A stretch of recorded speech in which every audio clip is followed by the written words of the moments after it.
for Trading Room. How are you today? I hope the sound is okay. Hi, Steve. Hi, Sal. Good morning. Hi, Guidance Room. Dojo, Roger, Scott, Tara. Nice to see you. Just put the screen share on and we can start. Hi, Clifton. Thank you. All right, guys. How was your last week trading? I hope it was completely the opposite what the market did and you just ended nicely to the green side. Please tell me yes. It was a very tricky week actually. Well, not a big surprise because as I've told you, usually September, it's not the best month for the stocks as we could see the start of the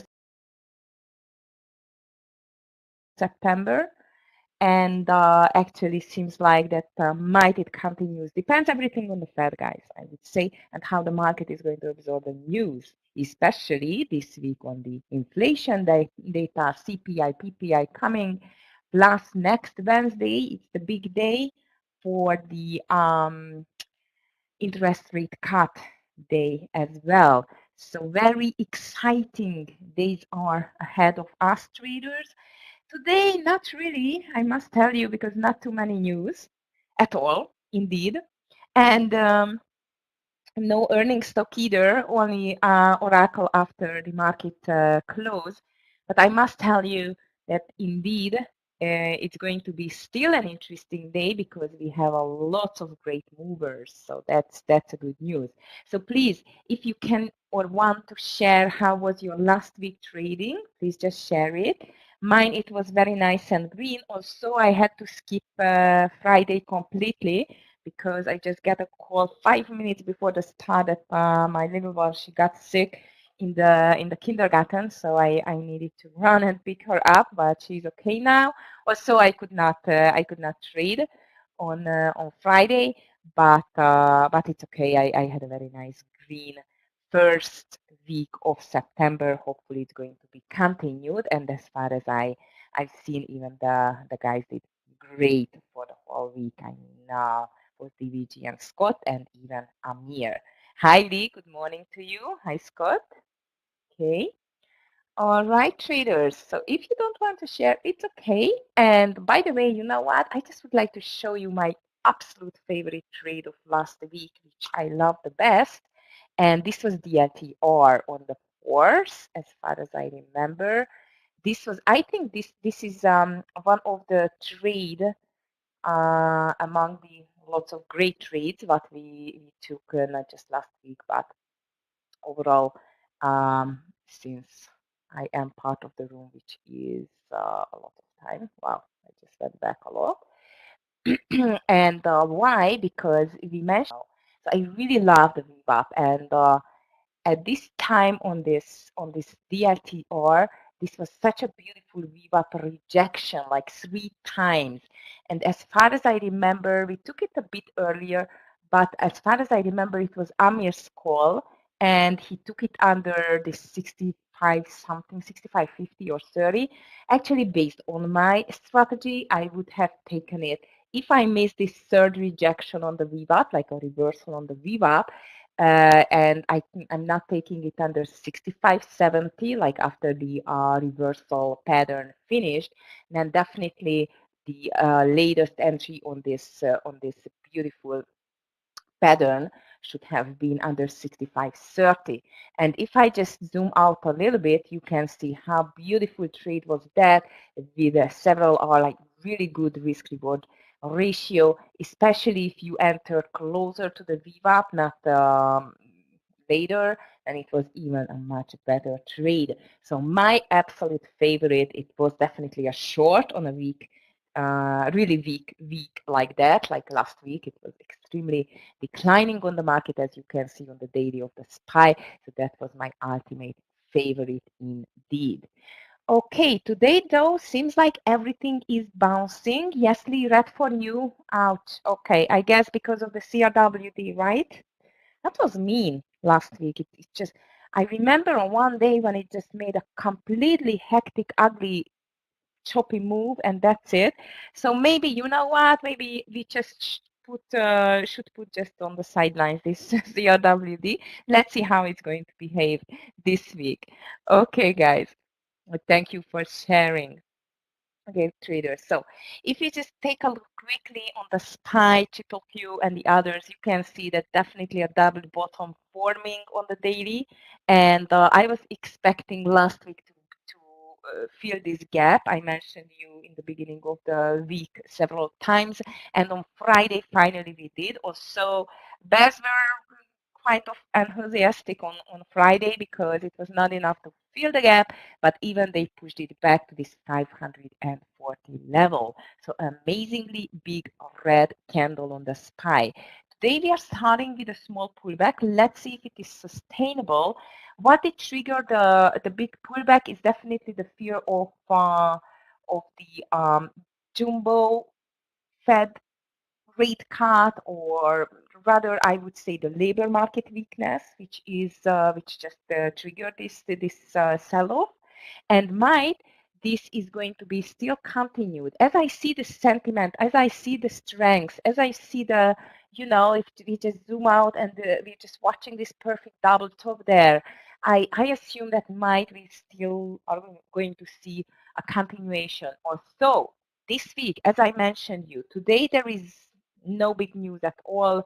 Only, let me just check it as far as I remember, not trade balances CNY, consumer credit, it's coming at 3 p.m. and 10 o'clock final wholesale inventories. I don't know how much it's going to um, impact the market. We should be also aware of this. So final wholesale inventory is 10 o'clock, 3 p.m. Consumer credit. And tomorrow, though, we will have already some news, but not too much indeed. It's just a small business index, and FOMC member bar speaks at 10 a.m. And Wednesday is the big day of the week because this is the CPI, core CPI. This is after the or next to the labor market news or data. This is the other one, which especially the Fed likes and using it to um, follow the inflation, the path of the inflation.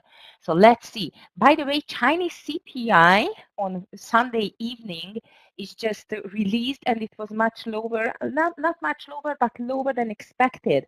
And actually, the Chinese market was not particularly happy about that because now they are um, afraid of actually a deflationary push on the financial system. So that's actually an interesting thing. So China was red today, but as pre-market on the US stocks, Europe was nicely green.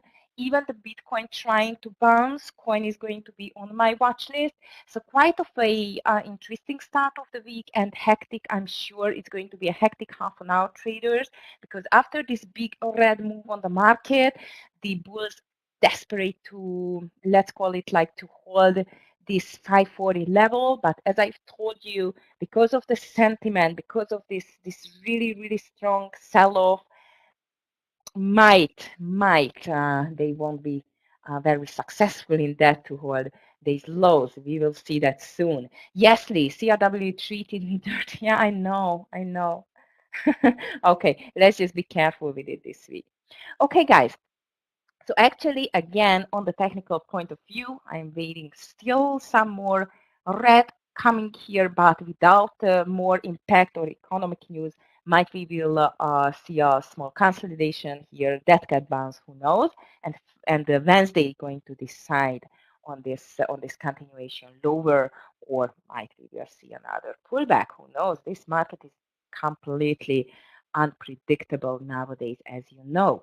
But as I've told you, we have some really great movers for today. Regarding the news, actually, everyone is just guessing this rate cut, because rate cut, it's a done deal, okay? It's no question. However, the big question whether the Fed is going to go for the 50, like the jumbo rate cut, or the 0.25. Well, last Friday, labor market data goes for rather 0.25. But as I've told you, CPI, PPI is still in the pipeline, and might is going to turn around here. One of the analysts, like Morgan Stanley here on the Market Watch, they think that this half point Fed interest rate cut would actually hurt the stock. On the CNBC, though, I'm just reading that no, it's not going to hurt the stock. So no one knows what's going to happen, guys. So that's why I'm going to ask you to trade very carefully this week.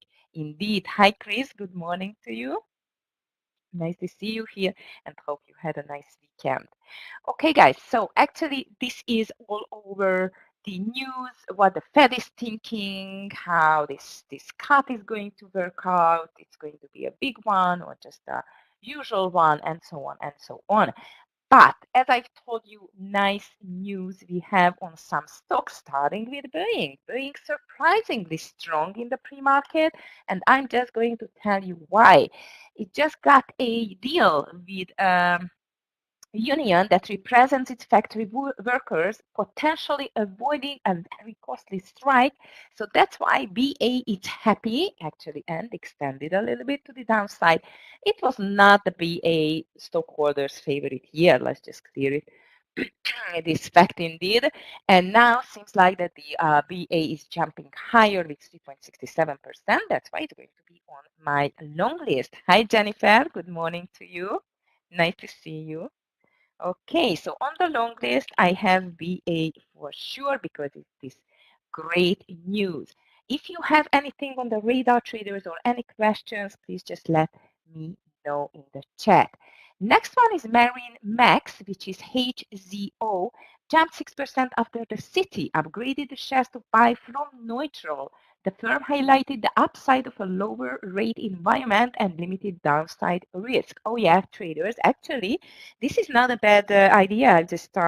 I was just still not looking for the best stocks, which are, let's call it, um, the best bets in a lowering interest rate environment.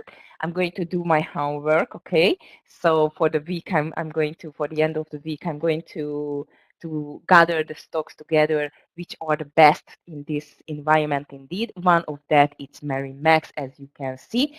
That's why even the city upgraded the stock. So HZO, it's up 6% at the moment. It can be a big mover or so. Unfortunately, not my type of stock because the daily average volume is extremely low and even the pre-market volume is very low. So let's just leave it alone. But it gave actually a really good idea. And if you have already stocks like that, please just share with us traders. It's very much appreciated, of course, because that's why we are here together to help to each other. Okay, guys, Palantir and Dell, definitely two of my favorites to the long side today because they are ready to join the S&P 500 on the 23rd, as far as I remember. So both Dell and the PLTR is just making a beautiful move higher. And I love especially the Dell daily chart because if you just check the Dell daily chart, you can see it's forming a very nice consolidation just slightly over the 200 EMA. Is it over already? No, not yet. We need to break the 200 EMA, which is around 108. I cannot see it because of the 50 EMA, like all of the lines are together here, or the 20, sorry. So actually, I like this Dell for a possible, not just because of this good news, but for a possible bounce if finally it's going to break this 200 EMA on the daily. This can be a very nice continuation to the upside. So the Dell is one of my favorite long candidate for the day. Thank you, Mark. Your list is always highly appreciated. DJT, yes, Shopify, DKNG, it's on my list as well. And Workday, WD, and yes, MRK did not get very good news. I'm just going to tell you why. Thanks a lot. PITR, in the other hand, this looks good as well. It just had a small pullback to this $30 level last week and might ready to pop again. So PITR there to the long side. And who is going to be replaced? It's going to be AAL and Etsy. So both of them can be a target for short sellers for today. So please be careful. Also, AAL, it's anyway, it extended to the downside. It's in green at the moment. Let's just check Etsy. Etsy is not that lucky. It's lower today, very low pre-market volume. I'm just going to move it to the secondary list as it's a possible short because it's going to be replaced by Palantir in the S&P 500 on the 23rd of September. Merck, as it is on Mark's list as well, it's on my list as well. It did 2% after a rival Summit Therapeutics announced phase 3 trial results for a lung cancer drug. So that's why MRK is suffering now a small drop. Let's see if it's going to go lower after the bell. ARM, very good news on the ARM, as Apple will use ARM artificial intelligence chip technology in the iPhone 16, set to be unveiled Monday. So indeed, ARM can go to our long list because today it's up 4% already. And I love the fact it had a small pullback, but not that big one, actually, like NVDA, for example. And this is just ready for another bounce higher. So ARM definitely on my long list.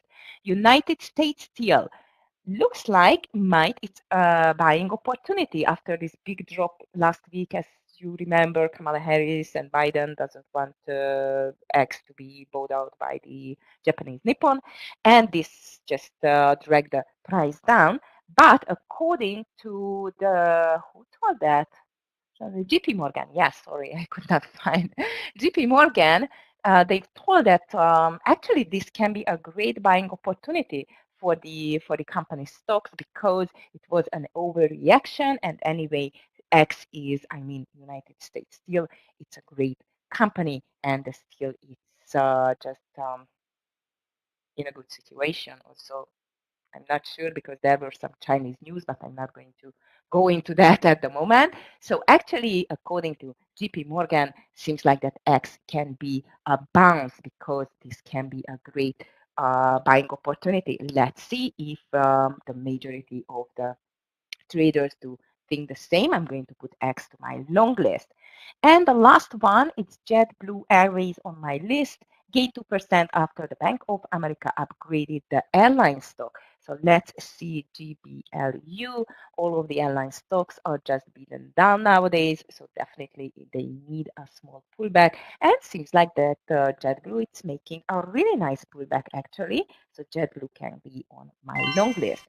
Let's just check WDA and why. Birthday, it's on Mark's shortlist. Oh, wow, I see why. Okay, for me, it's a bit low on the pre-market volume. That's why I'm going to put it to the secondary list, but I agree with Mark completely. This can be an interesting one. Traders, for today, I'm going to watch Google because Google's second round is going to be on the court because of this ads something. I don't remember exactly for the news, but I remember, let me just check my newsletter here.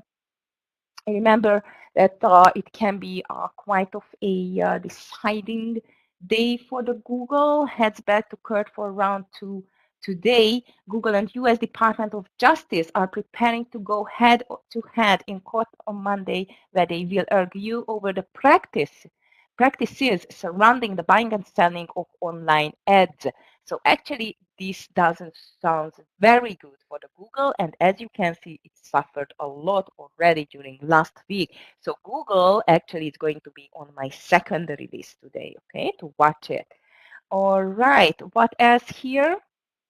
Let me just check my watch list. And of course, again, thank you, DVG, already posted his list, cost and the LTR. Good ones. I like them.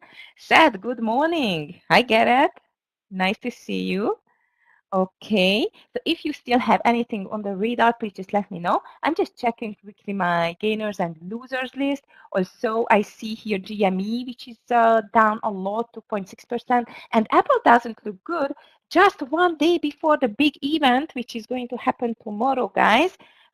Looks like the Apple is in slightly red at the moment. After the last week, it just pulled back a little bit. Also, if I just get down my support line here on the 217 level and the 50 EMA, it's held by that level so far. Let's see if it's breaking 217. I'm afraid we will see a bit more drop on this stock, I mean on the Apple. And of course, if the big event is not going to work out very well.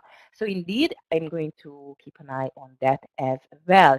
To the upside, I've seen DJT as well. It's just very much extended. I'm going to move it to the secondary list. I completely agree. Dell on my list already.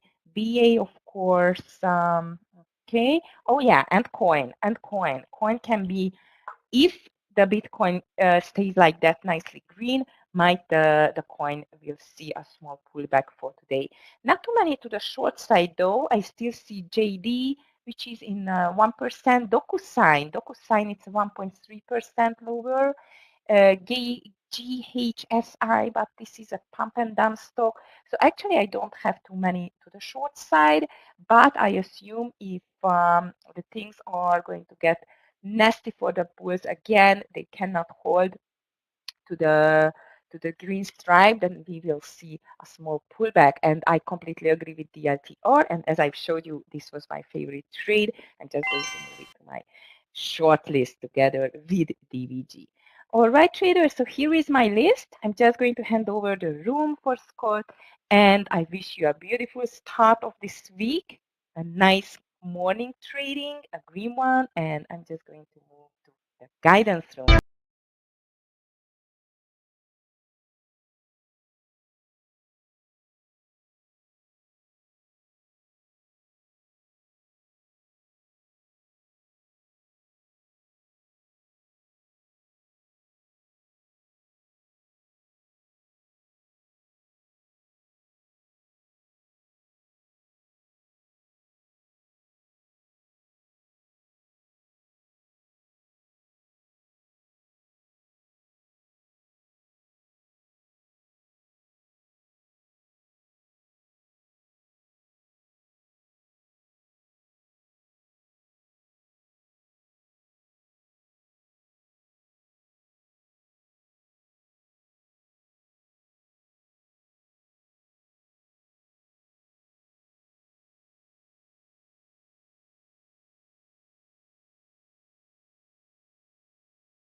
Just top of the morning to everybody, and welcome to the 44 Trading Room. Welcome to another great week here. Real long week, Monday through Friday, and no shortened week, no huge news.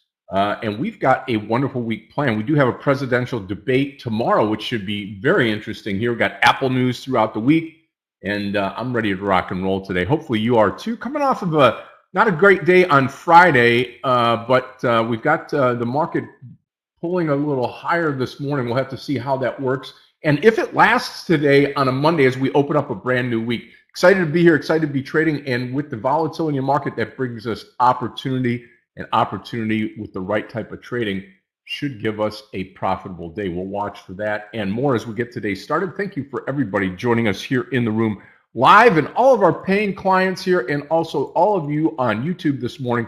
Thank you for joining us this morning in our YouTube community that continues to grow leaps and bounds. We certainly appreciate that. Give us a thumbs up, and there's always a clear path to come right into this room. If you want to do that, there's a 7-day free trial, and if you don't want to do that, you can pay for the room monthly, quarterly, and yearly, as many of us do here in the room. We sure do appreciate those that have taken that opportunity to be with us.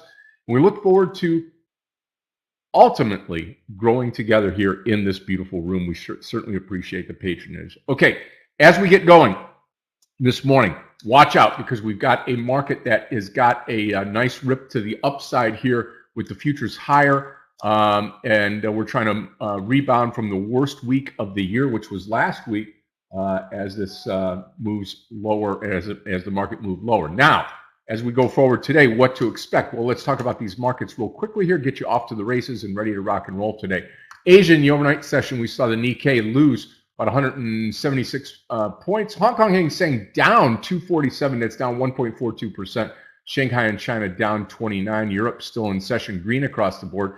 German DAX up 84. FTSE in the UK up 49. And the CAC 40 in Paris up 44 points. Combine that with Asia, and you've got 3 markets up, 3 markets down, Asia versus or Europe versus Asia. And that's got the futures flat, but our futures here are higher. Dow's up 296 now, almost 300 points. S&P up 37, and the NASDAQ futures up 141.75. Oil's up 19 cents, 67.86, well below the $70 per barrel. And if you're in a gold patch this morning, well, you're up $9.50, 25.34.10 per troy ounce. Silver's up big, up 37 cents to 1.32% higher. Copper's up, platinum's up, palladium is up big. We're rebounding off of the worst week ever, or not worst week ever, worst week of the year, Friday. And then we've got a brand new CEO for Starbucks coming in as he takes over as the CEO position. And that's about it here. iPhone 16 launch and meeting is tomorrow. We'll watch that. And that's really about it here this morning. We've got some up, some down. We've got good volatility in the market, and that's all that we have to look forward to this morning. Let's say good morning to everybody here in the room. Chris, good morning to you. Jennifer, good morning. Great to see you here this morning. Mark O, good morning. DVG, what do you say? Come back to the room. Seth, good morning. Garrett, good morning. Yes, the Lions. What a game. There's the shirt. Man, it was awesome yesterday. Watch that thing. Overtime game. Awesome win for the Lions. First game opening up the season. Martin's, good morning. Ed, good morning. Swamp Mill, good morning to you. Lee, what do you say? Tony, good morning. Good to see you. Yuri, good morning. Kev, good morning. Scott V, good morning. Len, good morning to you. Julie, good morning. Tim, good morning to you. Great to have you here this morning. Great to see everybody here and great to be part of the greatest trading room on the planet here. Hopefully everybody's doing great. All right, let me just write this down. Okay, there we go. Also, want to cover a couple of stocks here before we get this day rocking and rolling here. First stock out of the gate here is going to be a green trade, running higher here this morning. This is going to be a Boeing trade. BA long this morning, 163 this morning on Boeing. Okay, there's the post. AVGO this morning over the 139. AVGO long 139. Okay, second post there. I do like Tesla this morning here.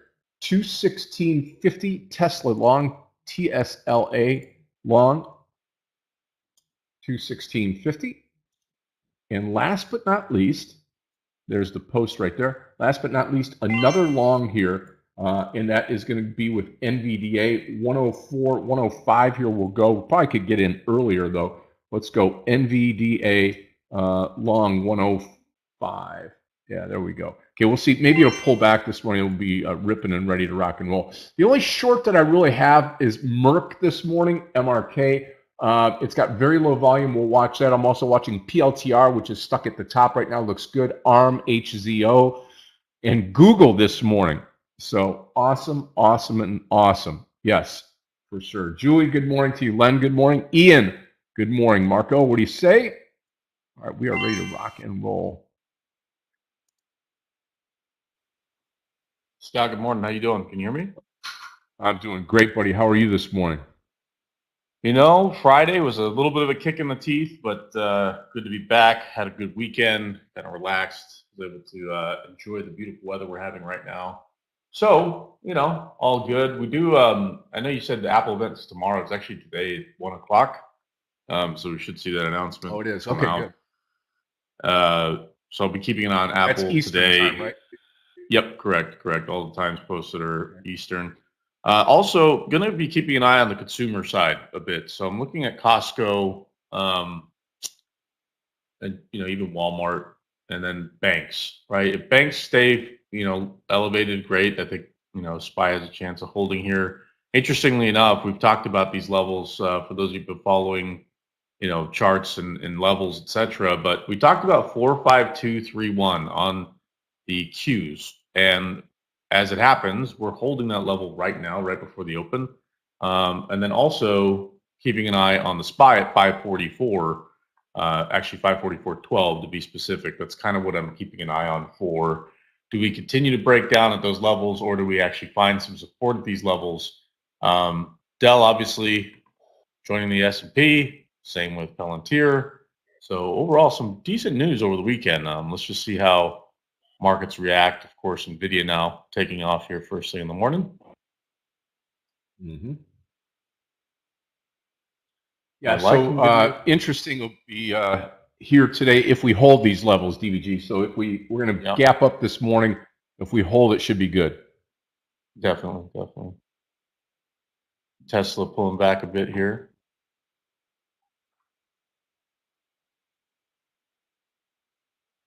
Okay. We are open for business. Coin pulling back, Tesla pulling back. I like this AVGO trade here this morning. I'm going to take AVGO over 138.50 this morning, 138.50 AVGO long. I'll repost here, 138.50 AVGO long. Long the stock right now. Target's going to be 140.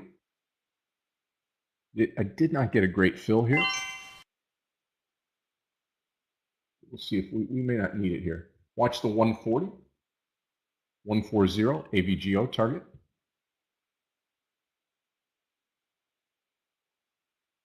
Break a 137.90 to the downside. I'll be out. I'm going to try nibbling on coin here at 151.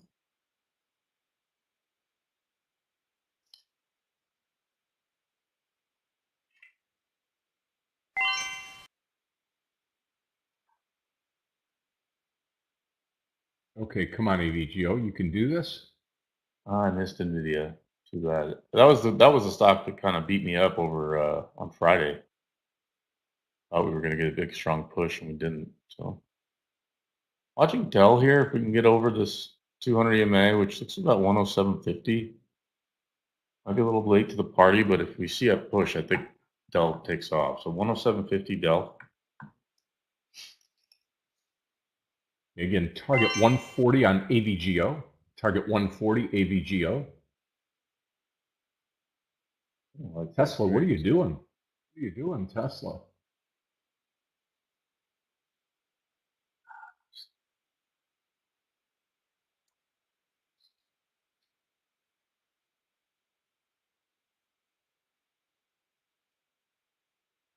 I will add to coin if we get over 152.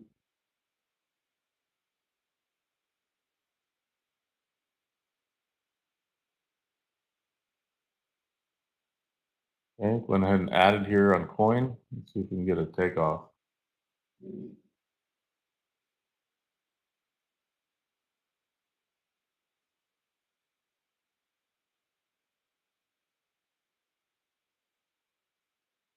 NVIDIA, wow, big move.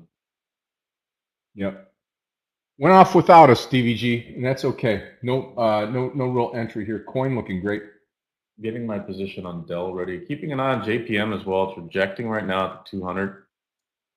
So does it start to tank is the question.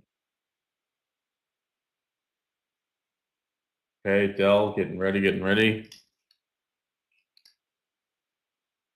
Almost.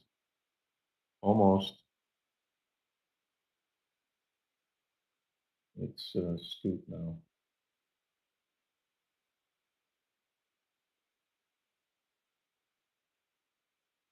I don't really love the company, but joining the S&P is making good stuff news. out here. AVGO. I'm going to hold on to this AVGO. That's All right, we are in Dell. Let's see if we can actually push now over 107.50. NVIDIA strong push. Coin, we're long coin, we're long Dell. 216.50. I'm going to immediately go full share size on Tesla. Huge move on 216.50 entry, Tesla. Watch the breakout here. Going to be up to 218. We're going to be looking at 218 for the target. 18 target. Keep grinding here. Come on. Pop. Still in AVGO. Yeah, looking great now. Come on, Tesla. Go, baby, go. Looking great here. Selling into the strength of this move. Going to be 218 here. Here goes Dell. Dell should rip now. Wow. I'd like to see 109. 40 cents to go, Tesla. Looking on the Qs now. Do we get confirmation on the Qs? Watch this move. Come on, Tesla, go. I'm out AVGO with a losing trade. AVGO losing trade, I'm out. When I re-enter AVGO at 138, and I'll post this here. Small losing trade here on AVGO. I shouldn't say small, but it's all relative here. 138, and I'll go long here. Coming up on that again. Full share size trade on Tesla. Watch this 218 here. Watch the 218 move. Coming up. Go Tesla, go. Selling into the strength of this move. I'm going to tick it off right here, 217.90, and I am out Tesla right now. All right. Woo! Yep. Cash register's open. Now just turned it green, and I'm long AVGO. Long AVGO.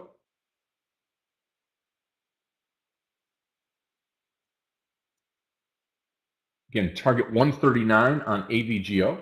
Out all shares Tesla now. It goes without me. AVGO trade. I'm in AVGO. I got a decent fill, 13815, so go ahead and post that.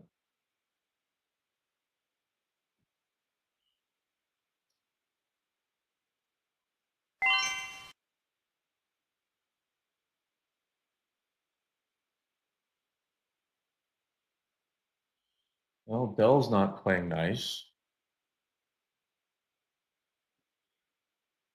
I don't like this pullback. I'll hang on a bit longer. Not too much longer though. Here goes the breakout on coin now. You can see it lift. There we go, breakout on coin.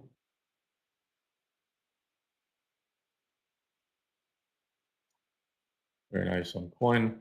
No partial till I see 155 or higher. Good move. Good move. Come on, AVGO. Let's go. Looking for trade number 3 as well. Pullback on coin would be viable. Same thing with Tesla.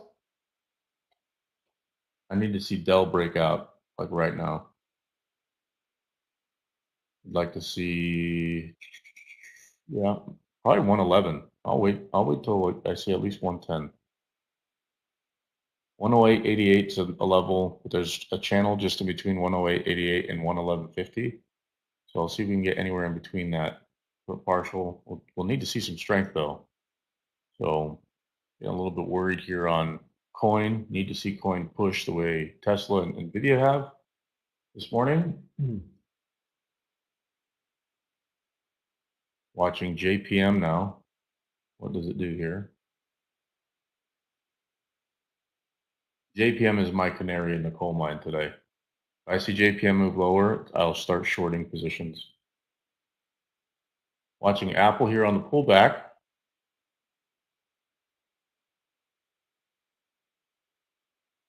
Q's looking like they're about to break out any moment. SPY the same. We were tricked once before. Left some money on the table on Tesla, that's for sure. Came out of all shares here, unfortunately. 137 on AVGO. I'll come out of the trade. Nice move on coin. Wow. Rocking and rolling, big time. Big time. Yeah, I may take an early partial here. I want to see it like spike up. 154, that's good. Let's see like 155 happen in a blink.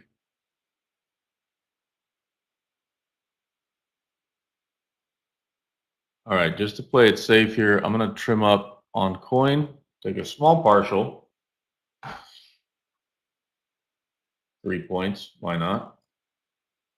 I'll leave some size here to dance. Nice profit on that. Let's see Dell move now, please. It would be great. AVGO, we're at our entry. There goes the Qs breaking out. Let's see some Momo, baby. Push.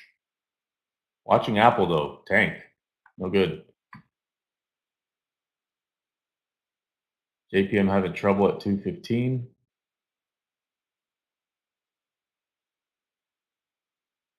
Oh, come on, Dell.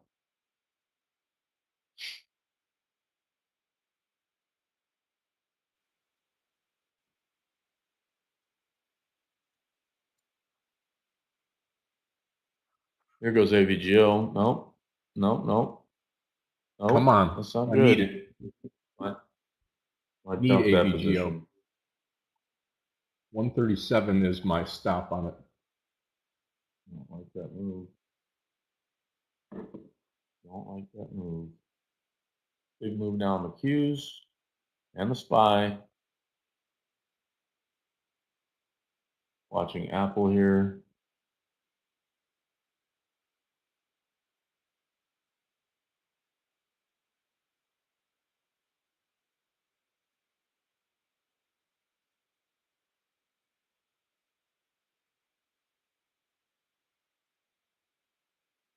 JP Morgan looks like it's going to break out. Why I'm looking at possibly some options there on, as I'm seeing the Qs and the SPY pull back, I might be willing to short JPM if it aims lower. I'm going to probably get stopped out of my Dell position. I don't love this move here.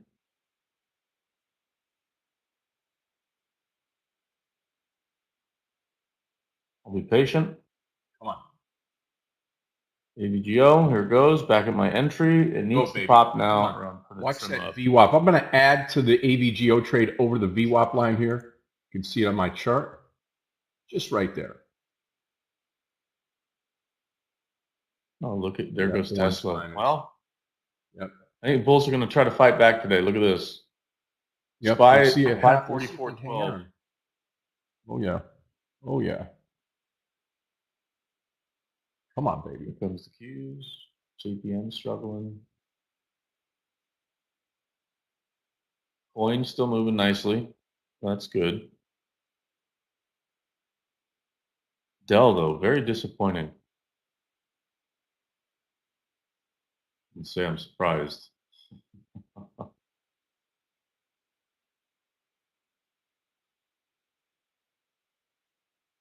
All right, Dell, that's it. 106.50, and I'm dumping it. That's not a good move for me. I don't like that.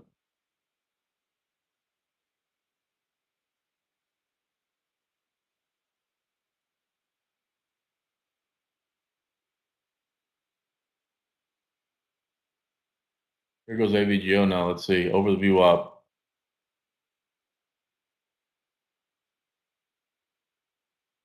You know what? I'm going to join you, Scott, on adding to that.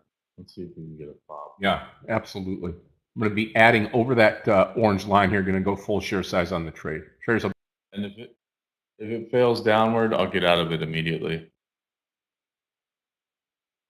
I'm not here to play games with it today.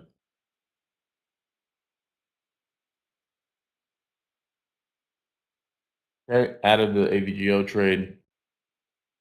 Need to see it take off now. And if it doesn't, well, I'll just dump it.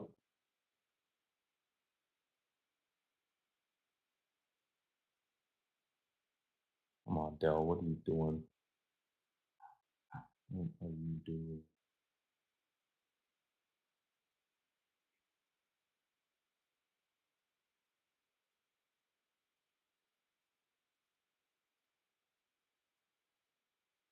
Well, I don't like this tentative behavior on AVGO now, just after I added now.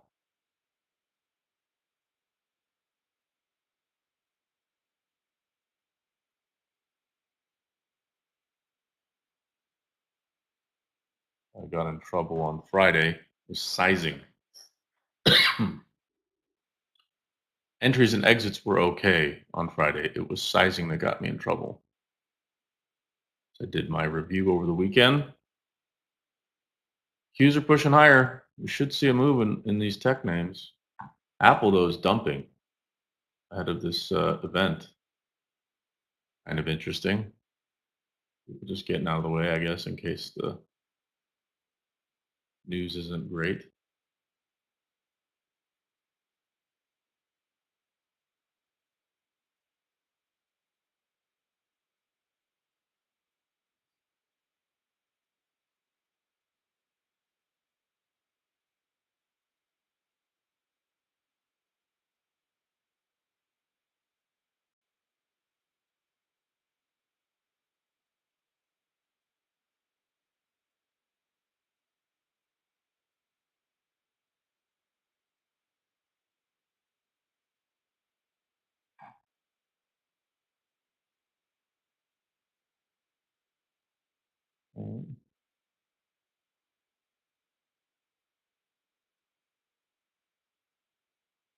Uh-oh.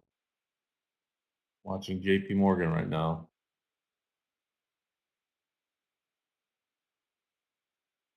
AVGO is getting a little too tentative for me. And I'm worried that it's going to choose downside direction here.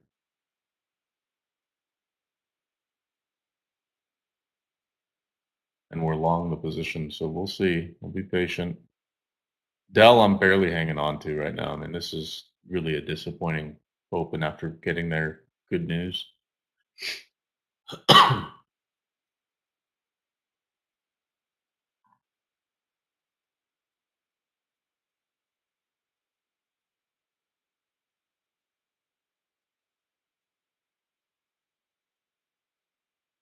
Tesla pulling back now. What to do with coin?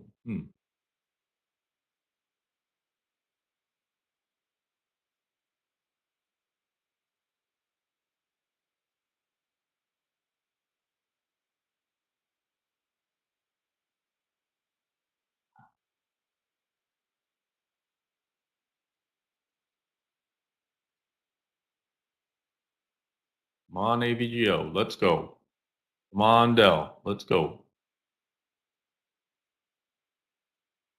Oh, JPM, just limping around here. Apple, what to do? Do what to do.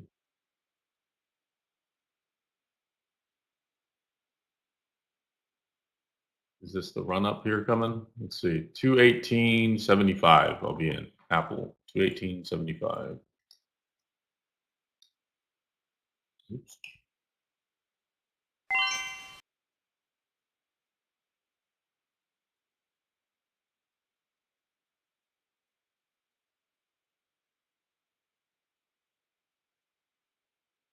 Oh, that's an ugly move. Topping tails being formed. Indecision on the cues now. This needs a direction like ASAP, and I'm nervous the direction is going to be down to follow up on what happened last week. But JPM is now trying to push higher. So as long as JPM is going up, we'll keep keep an eye on these. AVGO, not going to arm wrestle it. Not going to arm wrestle that today. Nope. Nope. Nope. Nope.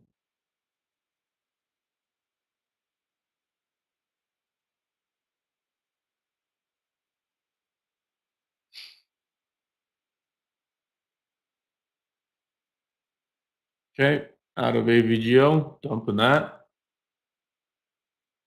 Let's see, coin still working nicely.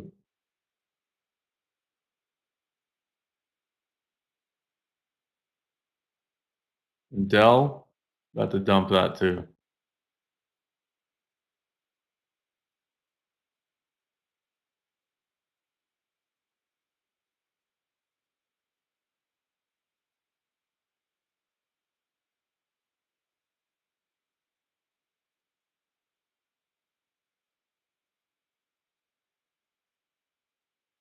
Chip stocks just getting wrecked.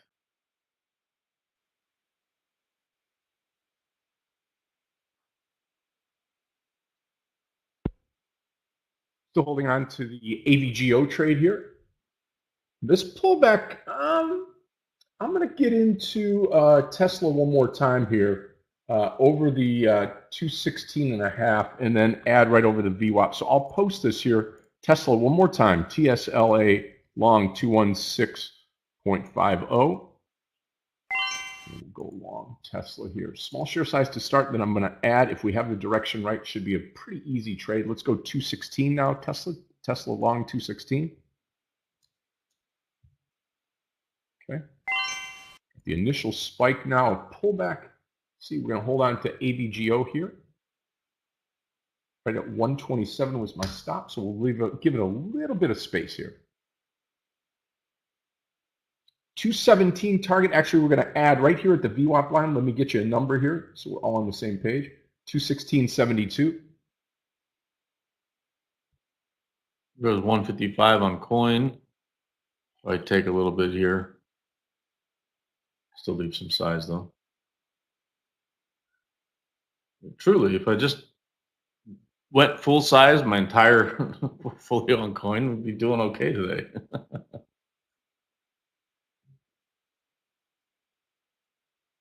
AVGO and Dell. Let's see if we can get some movement. I got dumped out of AVGO, but I might be kicking myself. I think you're going to get a nice pop here. I'm So still in it here. I'm trying to weather the storm here. Watch that add point over the orange line there, the orange dotted line.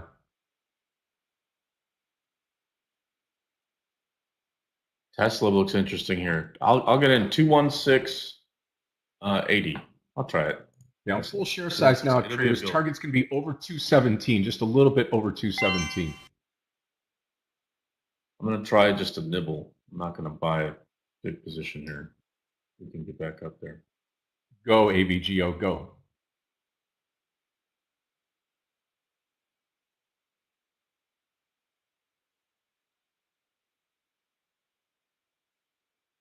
Look at Dell. What a joke. Go AVGO. I mean, I can just see this thing blasting off here. We got to get above the VWAP, and then this is going to be a money trade. Let's hope.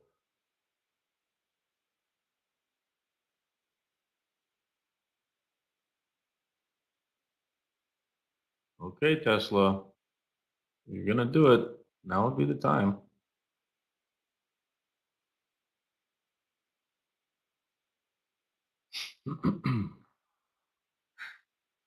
Go AVGO. Go Tesla. Come on.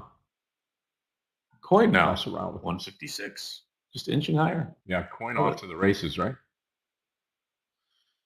Just slowly marching higher. That's what I like to see. All right, early entry 216.40 on Tesla. My stop will be literally below that control bar to the downside, which is going to be 215.25. Oh, Dell. Stupid.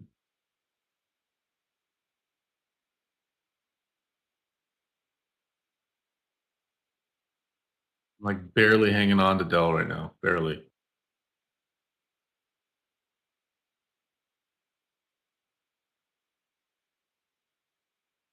All right, Tesla, let's go. Let's go. Yeah, AVGO too. I need both of them.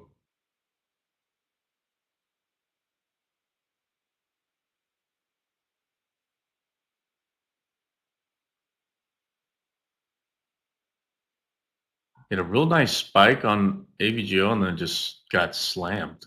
Yeah. All up at that. Yeah, if it breaks 130. If it breaks the 137, I'm out. I'm not going to sit here with it. 138.40. Just there's like a big sell wall there. Yeah. It gets above 138.50. Let's call it. I mean, that thing should rip, but Nvidia's not really, participating. All right, here we go, Tesla. Now or never, baby. Let's go. AVGO, same thing here. Nope, doesn't look like it wants to go.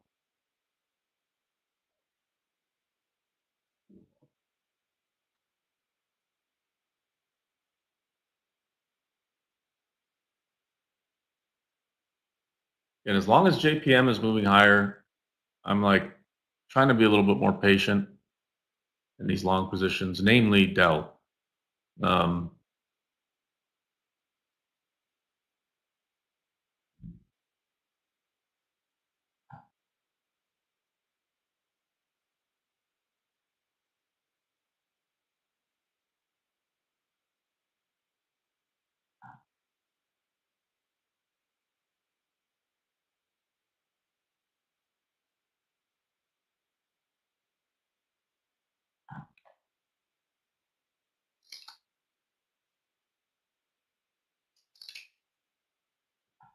I'm on Tesla. Boom time, baby. Let's go. There we go. There we go. Come on. Come on.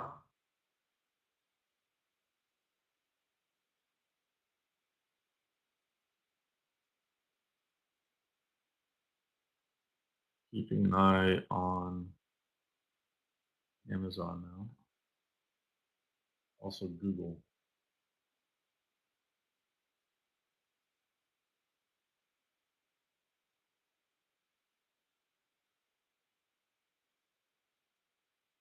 like Google technically to the downside, just because they're going to be facing some headwinds here, we'll say. So keep an eye on that one. Maybe 154-ish. Let's see. Are you going to get AVGO here? Are you out, or did you stay in there? I'm in. I'm in AVGO. I'm going to add over that orange dotted line there to full share size, and then we're going to let it rock and roll. Tesla looking better. I'm not getting my hopes up, but we'll see. I think here we're going to see a pop on Apple right now. It'll run up into the, 1 o'clock. Dang it. I missed it. I was watching it down at just under 219, like 218.80. Oh, well. For those of you who are looking at Apple, I mean, now's the time. You got to let it pop now, 220 plus.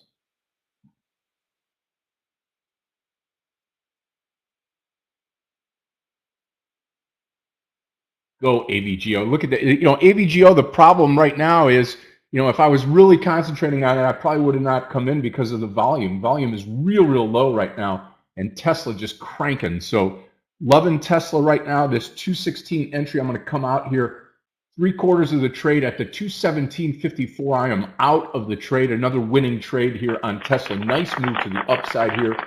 Long range target 218. Yep, 2 winning trades, 1 losing trade so far. AVGO, you hold the day in your hand right now. Get over that orange line right there. We're going to be good to go.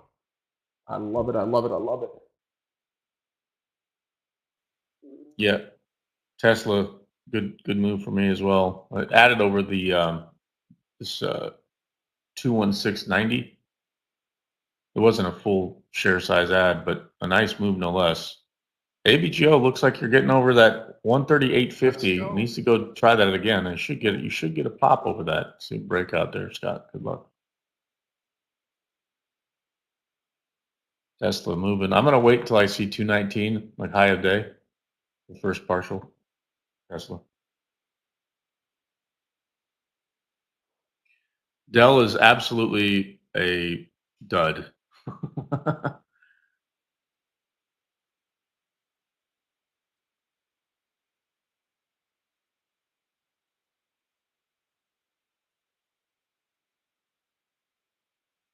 Come on, Tesla.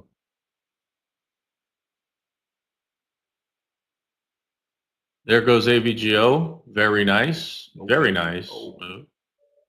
Full share size AVGO. We're going to wait about 50 cents now on here. 50 cents on AVGO.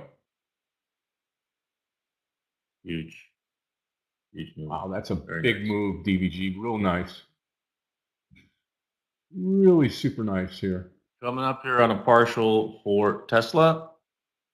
Horseshoes and hand grenades. I will take it. Leaving a little bit of position on there. Tesla. All shares out. Tesla, 3/4 of the trade out now on AVGO. AVGO, a real super trade now on AVGO. Very nice. Over the 139. Nice. There we go. Beautiful. Selling into the strength of the move here. Paying ourselves first, as we always do. And I am out of the trade. 139.07. And we'll just let the last little partial roll here. And I'll tell you what, made our morning right there. 4 winning trades, 1 losing trade this morning. Let's go to the races on this Monday.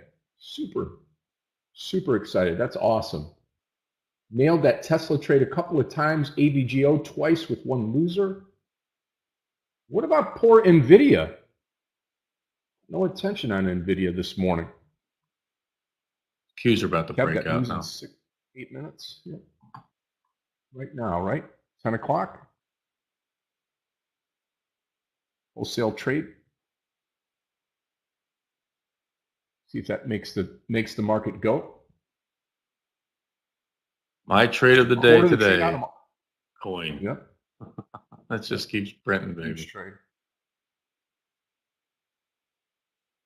Tell you what, I milked Tesla today for all it's worth. AVGO, 1 losing trade, but 3 winning trades back to back. Partial in there. And I'll be out of Tesla. Anything under 138.40, I'll come out of the rest. Otherwise, I'm going to hold on to the balance here to see if we go higher.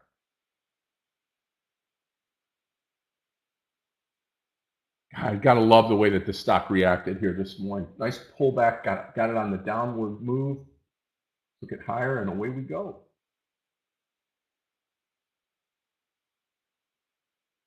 Coin just absolutely. I'm going to take a little more here off coin.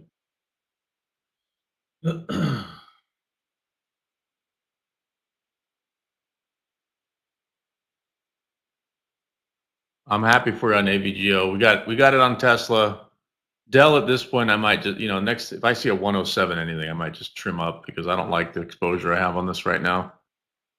Tesla, I'm letting 300 go, let it run. I want to see it, 219, maybe even a 220 print. Coin, we got in good. Google's pulling back like we expected, but Apple's trying to rip now. Over 220, we should see probably a little bit of resistance at 220 itself, and then take off. Here's Tesla now. Let's go. Let's go.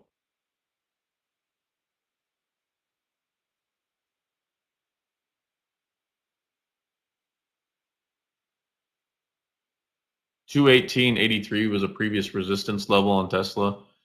We can break through that and then take out the high a day. I think we just keep going.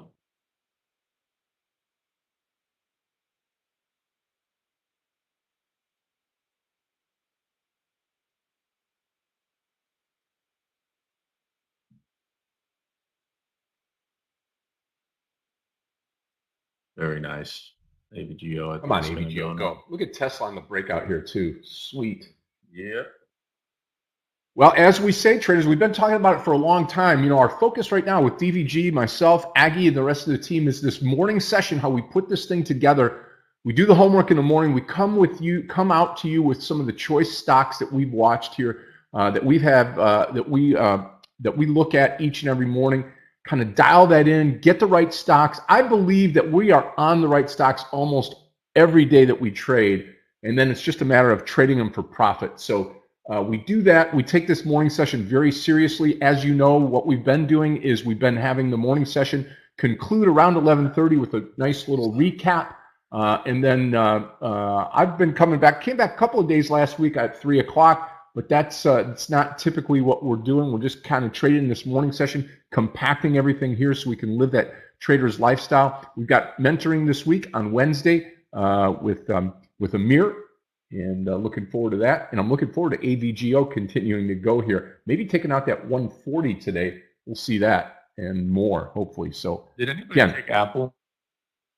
Because I mentioned 220.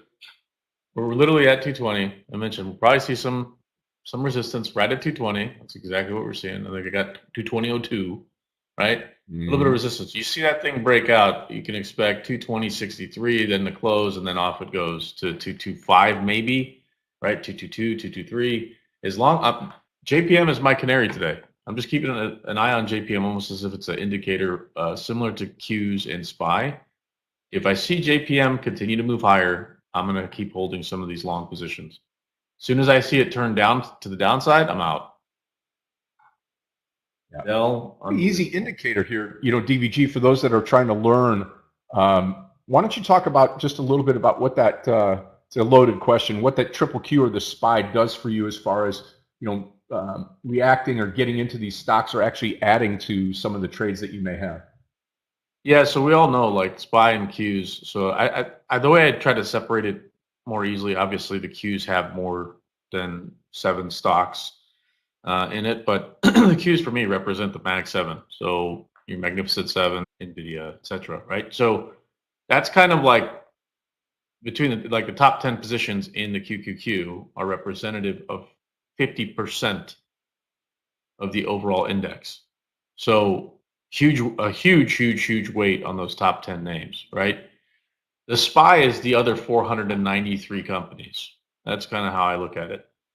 What I'm seeing in the last, couple of days here, when financials go down and innovation/tech go down, you're going to have a really bad day in markets. We saw that on Friday, right? JPM, Goldman Sachs.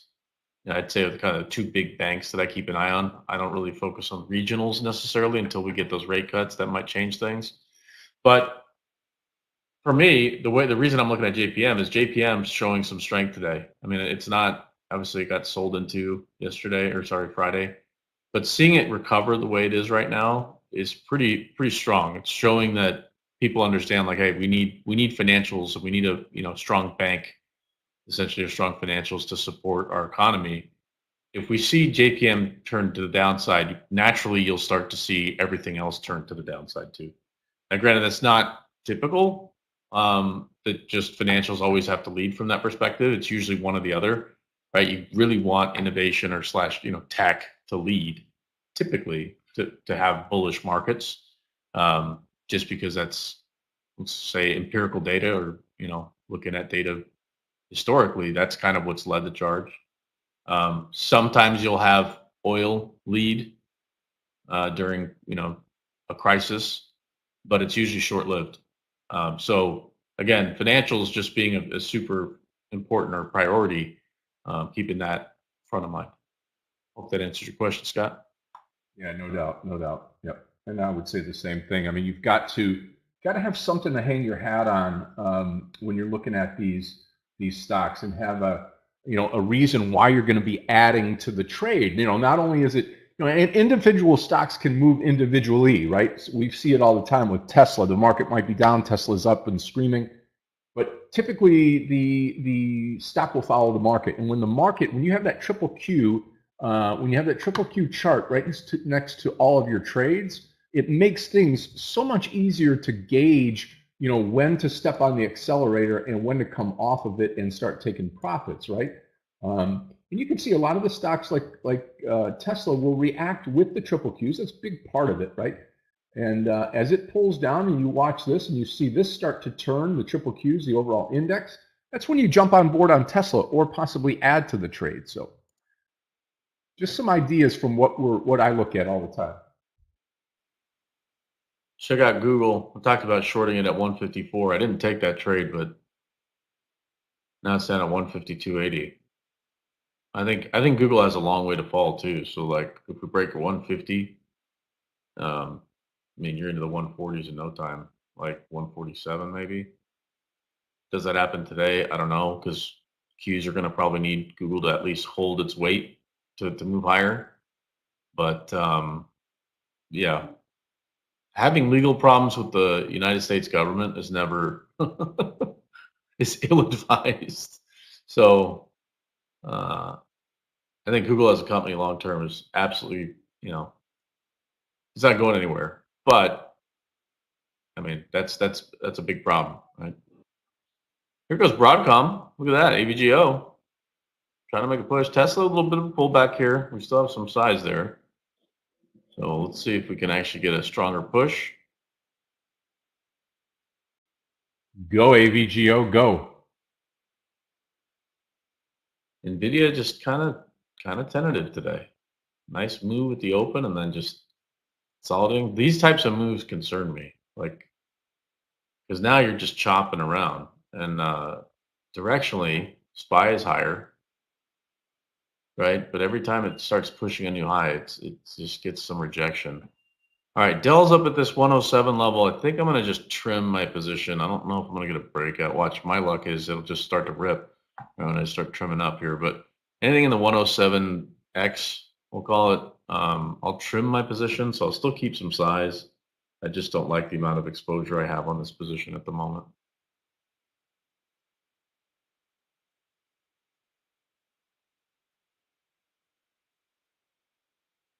Watching Amazon at 174.67. See what happens there. 174.67. I'll build a position in Amazon.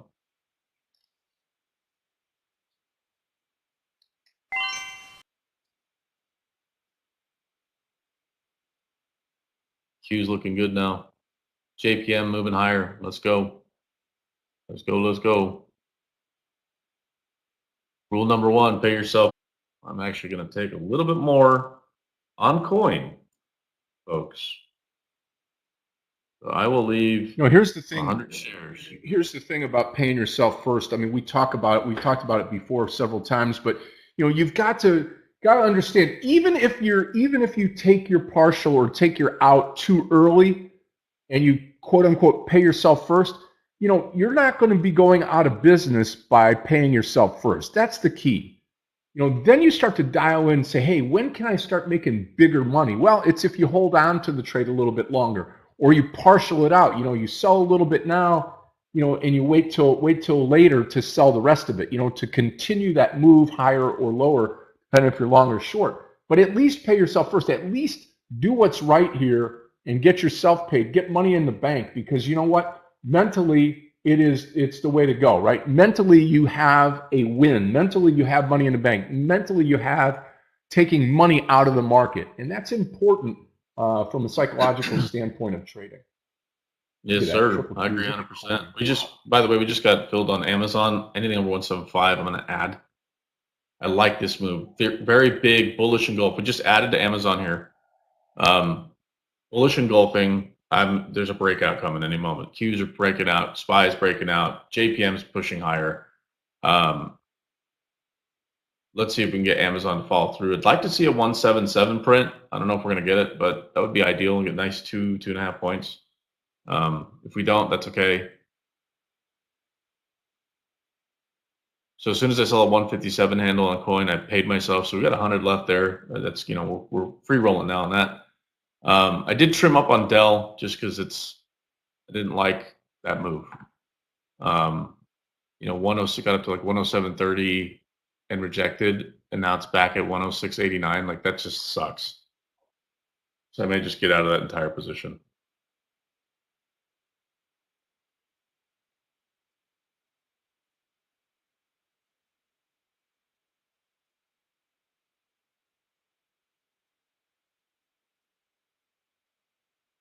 Here comes Amazon.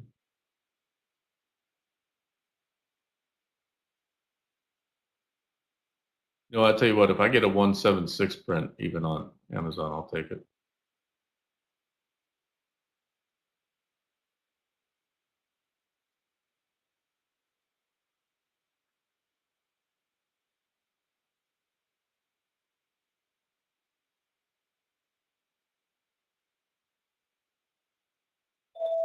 JPM at 217 now. I'll be right back. Just give me a moment. Let's see. Pretty aggressive move. 217.18 now.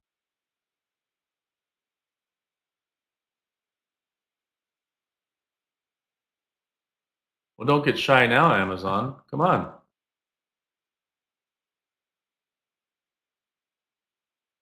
Okay. Let's see what we got here. Good news is we can't lose on coin.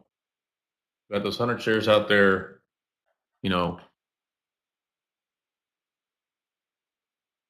6 points on it. Ish. It's not a bad day. Come on, Amazon. Time to rip. Let's go. Oh, man. Just Dell is the most disappointing trade of the morning.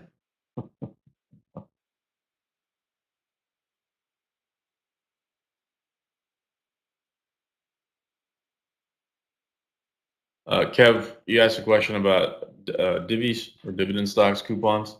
I usually use that's more for like portfolio positions. So, I own some of the oil names and some of the dividend stocks that are out there, but it's more for like portfolio positions. I don't really trade around dividends.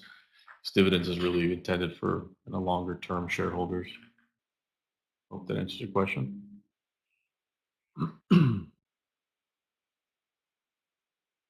Jeez, what a joke. What a joke. Check out Apple here, guys. 220. I mean, it's hitting that anchored VWAP pretty closely.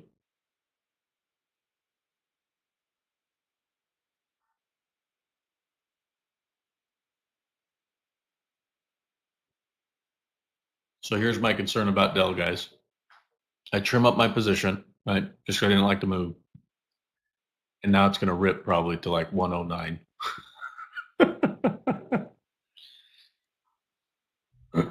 People just maybe were something coming out, out of the SPY. All shares AVGO. I'm totally flat this morning right now as we speak. Very nice, very nice. Well, good morning. A real good morning.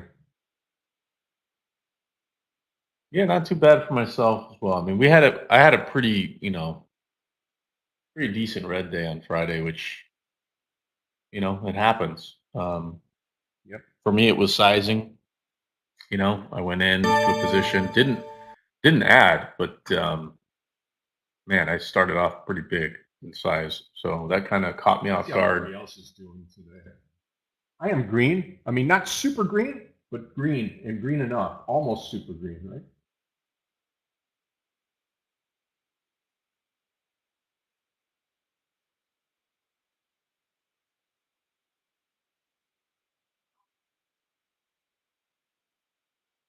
Yeah, looking like about what 80%. Listen, if you're out there if you're out there on YouTube land or listening to us on any other social media channel, I can only tell you this: you have a collective group of like-minded traders right here in the 44 trading room, and we are doing 80% trading, 80% profitability. Now, again, we do take the poll on red days as well. So we're not trying to just guide everybody and say, hey, come join us. But it's typical. Once we get the momentum going in the right direction, we have got 80%, 70, 80% of our traders, including the lead analysts here, in the green for the day. And that's a big deal. If you're out there wondering, hey, should I join? What are these guys all about? And ladies, we're all about profitability. We could sit here and talk forever. And I don't know if you were here last week, DVG, but I used the terminology about the pilot who does great on their tests and reads the books and is in the classroom and, gets through all the training. But there's no training that a pilot goes through that's more rigorous than behind the stick of a plane.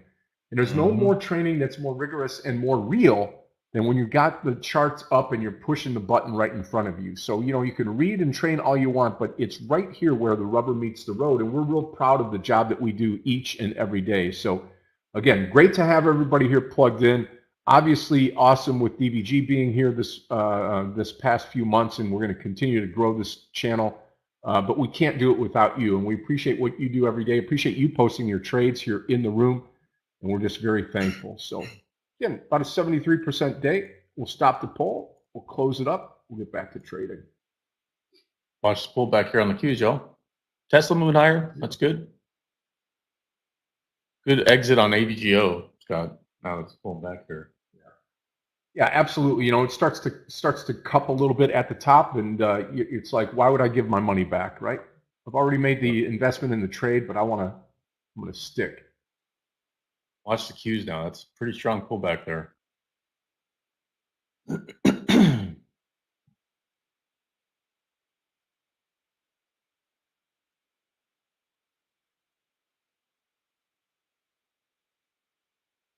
Well, that Google trade would have worked out nicely. Amazon, you know what? I'm going to give it to the 174.20.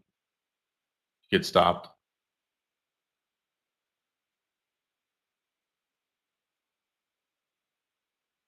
This morning, my only real losing trade was Dell. And even that, is just kind of disappointing.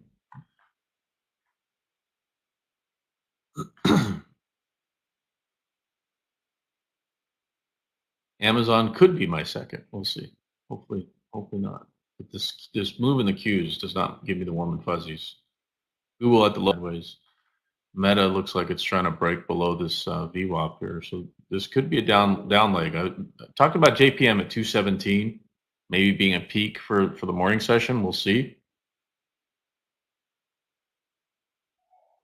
A lot of buyers and sellers up at that level, 217. So we'll see what happens in that demand zone for JPM. Looking at that, as I mentioned, for those of you just joining, it's kind of like an ancillary indicator for me today, the canary, I'll call it. So you got your SPY, you got your Qs, and I'm keeping an eye on JPM. As long as it's moving higher, we should be okay. But if it starts to pull down, and we're seeing it right now in the SPY and the Qs, right? That's a pretty strong pullback. Let's see what happens here. I may be looking at the Qs. We talk about it sometimes, right? As for puts, some protection against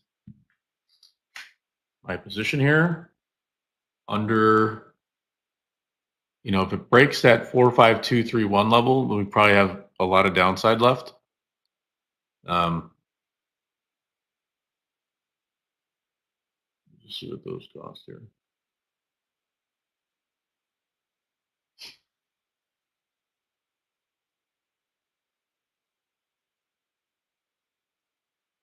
Okay, I'd start building, grabbing a couple contracts here. Like 5 maybe.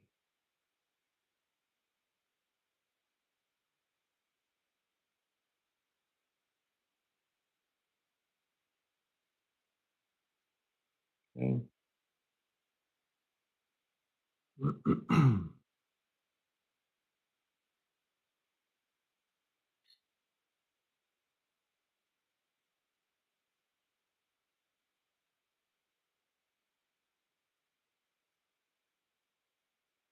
Pretty gross on the Qs now.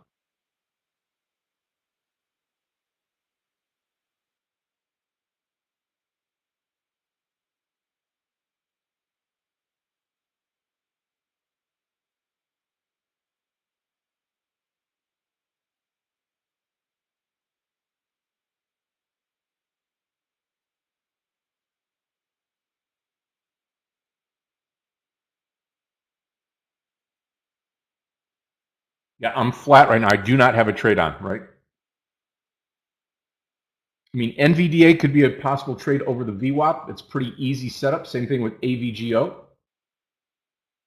The Qs are under the VWAP now. We're just sitting here.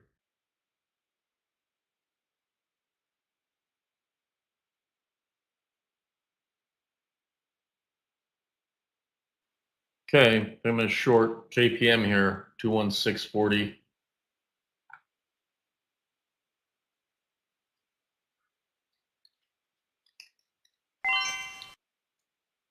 So short that. We've got puts on the Qs as protection. Right, we still have Tesla long and coin long. And if we get a pullback here on JPM, this could be a big move. Under 215 maybe. That would not be good for markets, guys. If my JPM trade ends up working out, that may not be good for markets.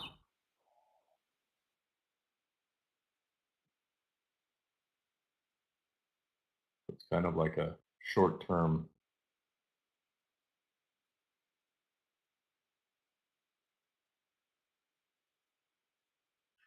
outlook. I hope I'm wrong. I'll happily take a small loser on this JPM trade. Anything over 21675 will be out. Really not a whole lot of risk here.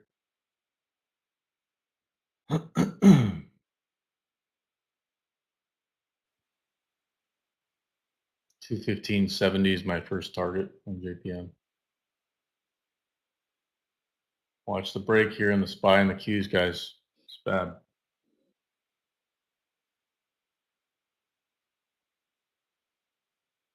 Still don't feel like I should be shorting anything here, but the Qs breakdown here underneath that VWAP is real. I think I'll pause the longs for anything that's over the VWAP here once the triple Qs come back, if they do. Well, the Qs are bouncing right now off the 200 EMA 1 minute, so it's pretty strong support there now. Let's see if that holds. If it breaks that, obviously 45231 is the next level that we don't want to see break if you're bullish.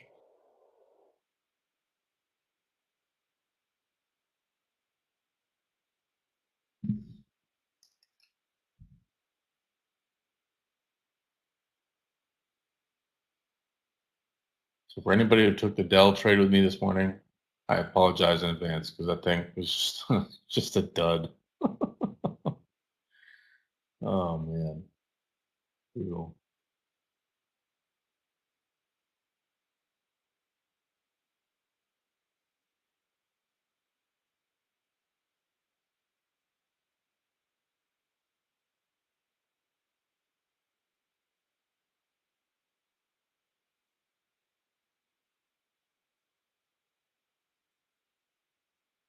JPM's in trouble.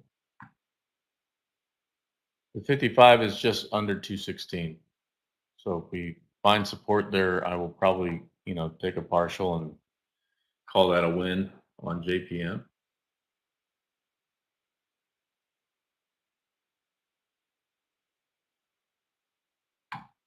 But if we break that 55, I'll be waiting for the VWAP, which is around 215.70-ish on JPM. And then the 200 would be the next target, that's 214.33. So Tesla, though, looking good.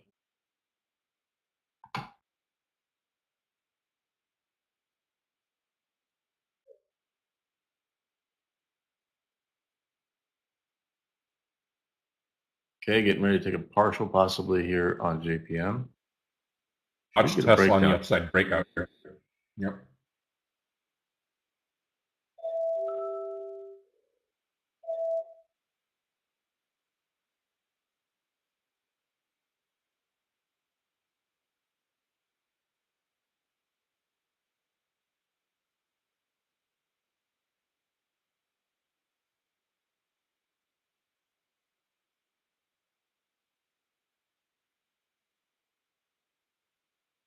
Break on the Qs, guys. Careful. Here comes JPM any moment. Any moment. A break under 216 will be fast, so I'll be ready on the trigger here with partial.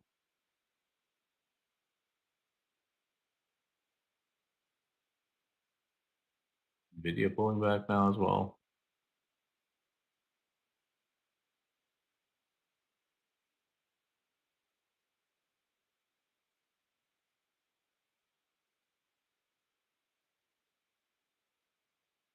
Watch the SPY, watch the Qs.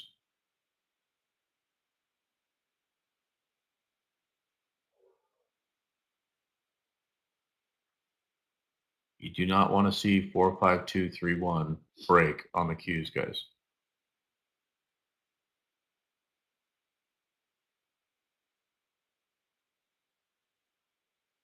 Yeah, again, not willing to go long here until we get over the VWAP.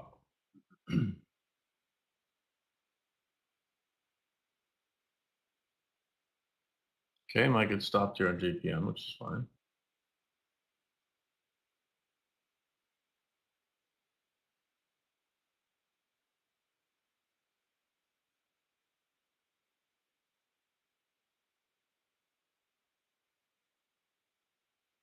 I'll take a couple contracts off the Qs. Got that nice move so far. I'll bank some profit, just trim up that position there. Still on JPM. Google, look at Google, 151 now. Darn it, you even called that trade. 154.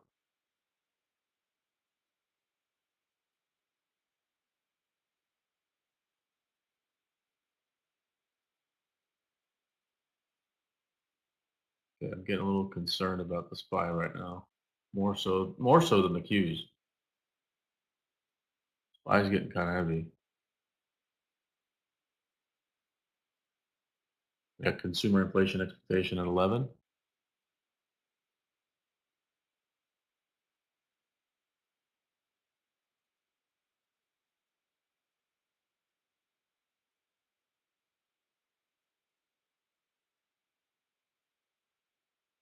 Watch the Qs, guys. 45231. We break that. Trouble, trouble.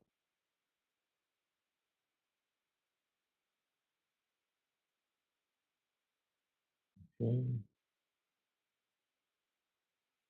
gonna trim up on Tesla. I'll leave like 20 shares. I'm not gonna arm wrestle the market right now. There's a nice, there it is. 45231 just broke on the Qs, guys. This could be really bad. Downside momentum. I'm all out of the Amazon position. We do have JPM short. We do have puts on the Qs right now that are printing, which is nice.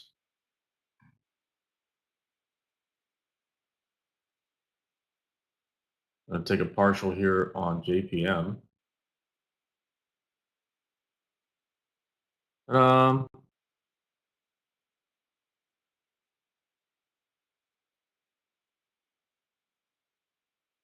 Okay. I think I'm going to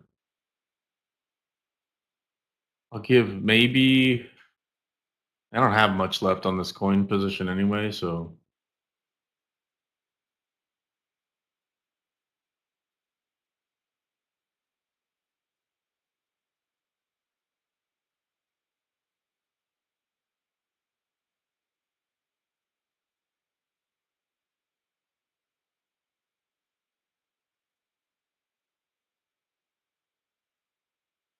just like that.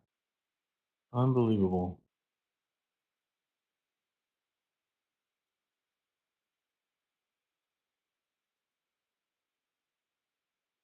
Apple pulling back now. I mentioned that 220 resistance above. We hit that and just whoop. Maybe it does a double bottom. Maybe. Glad I took my partial on JPM. It's quick. Wasn't a ton of money, but nice break. I'll trim up a couple more on Qs here. My puts. All right. Not a bad day. Not a bad day.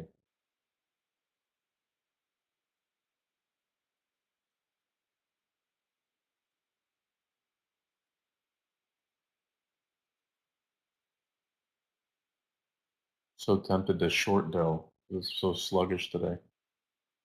I tried to go long that position earlier, but man, it's just a dog today.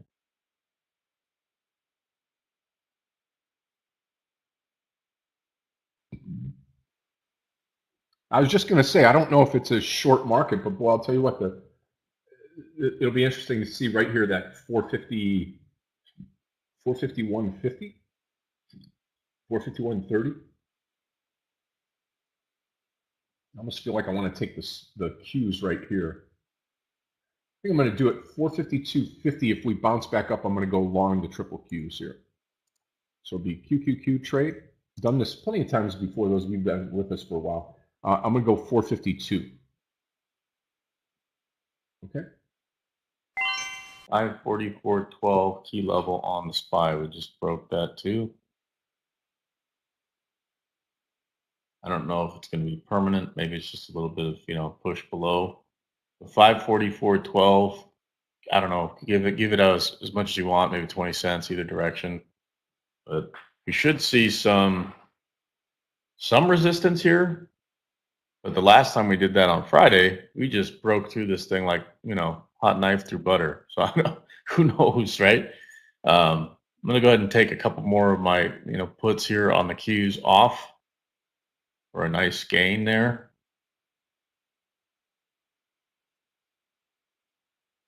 So in this scenario, normally that hedge would be kind of taking away from potential gains. But the good news is we banked a lot of our profit for long positions. Obviously, coin pulled back a little bit. I got out of Tesla up in that 219 handle, so happy about that. But, ultimately, like this worked out where these hedges actually paid me.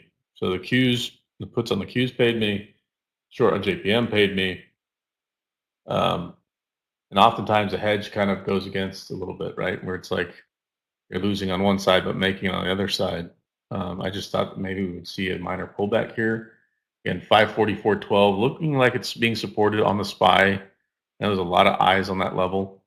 And then, Scott, to your point, 45231 on the Qs is a big, important level for the Qs. I'm long the Qs right now, traders. Long the Qs. Good luck.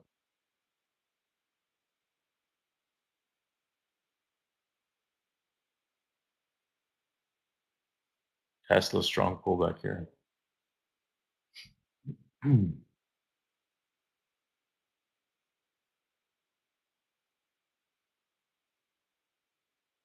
I'm watching Apple big time right now because, if this iPhone is like a complete dud, I mean, this thing can tank pretty quick. The flip side is also true.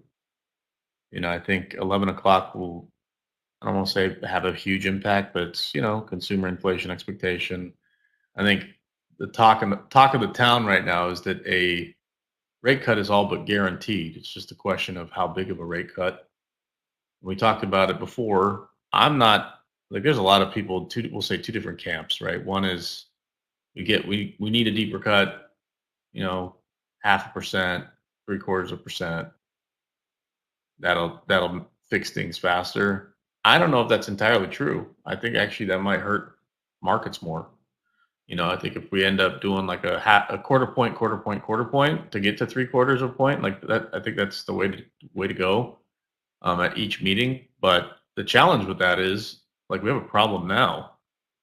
So do they go, hey, look, like forget it, we're just doing a 3/4 cut, and what happens to markets? Again, I don't know if that's a good thing. I think it's kind of the Fed admitting, hey, we screwed up. So again, I'm cautiously optimistic when it comes to that. Where's Rick? Cue the disclaimer, right? P.S. Check out Google. Talked about maybe that being a short at 154. I didn't take that trade, but look at that thing. Beautiful. 150.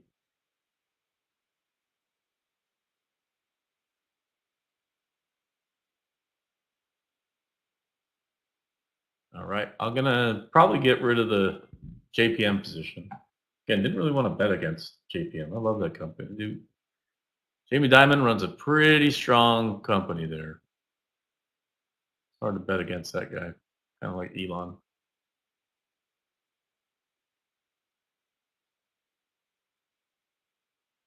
Peek at Microsoft. Take a look. MSFT.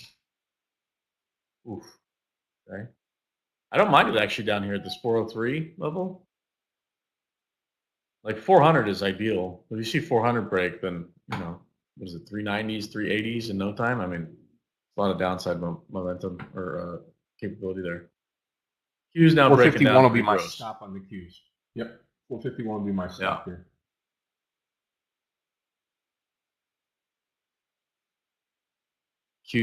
Tesla's moving down, Apple's moving down, Google's at 150, Amazon's breaking down now. Okay, well, there we have it, folks. A short-lived quote unquote rally. All in the news. Everybody's like, oh yeah, what a big rally. Yeah, it still could be. We'll see what happens here. We are down though. Yeah, no, coming back down.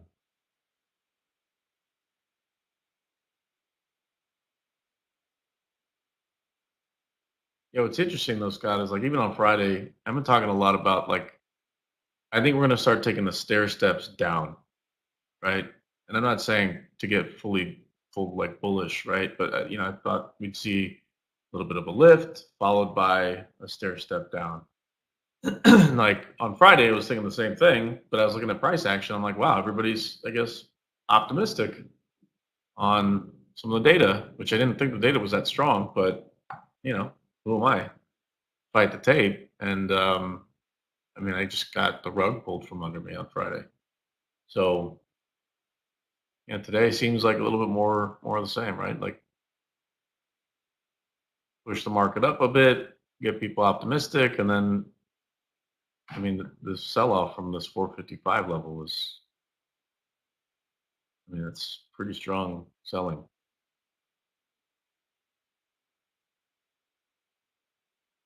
JPM, I want to get out of that position here. I think it's going to try to take off, see if it can lift markets here.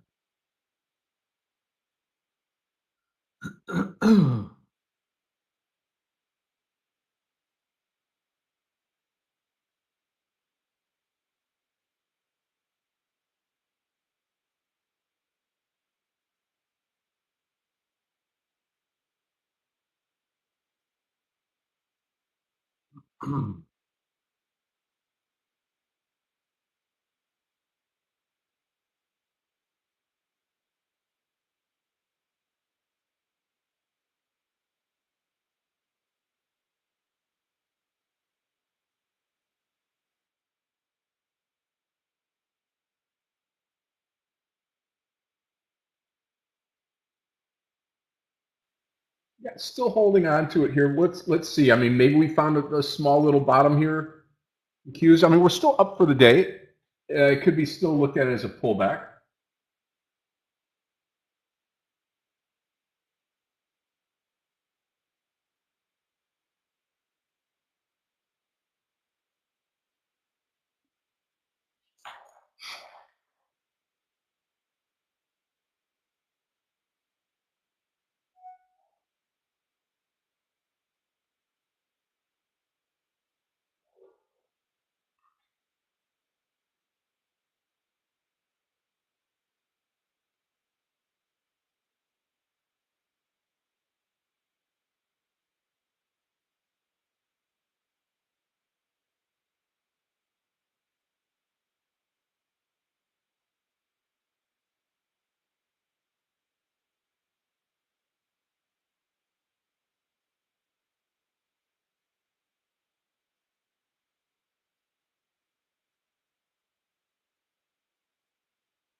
Again, my entry's 452 on the triple Qs. Taking the index long here.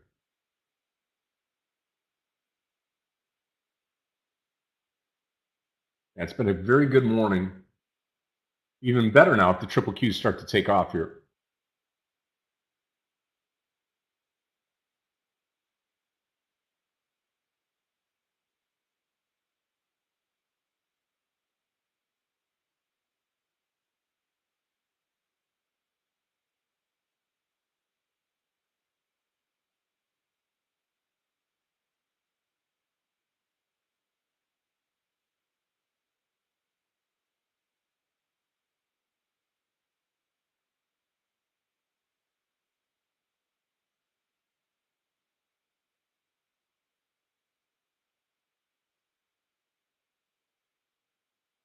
Well, that's not good. City CFO saying that basically consumer discretionary spend going down and delinquency rates going up.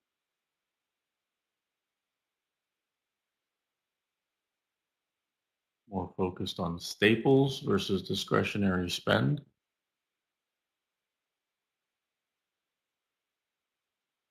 Let's see what happens to JPM in the process.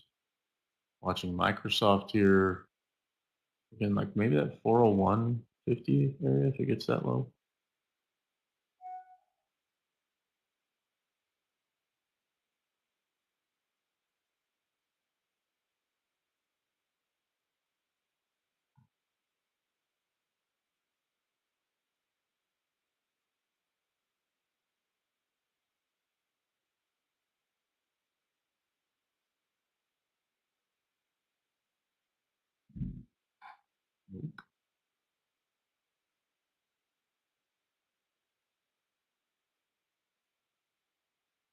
Watch out, Google. Google's in big trouble. If they break that 150 level, it's going to go down in a hurry.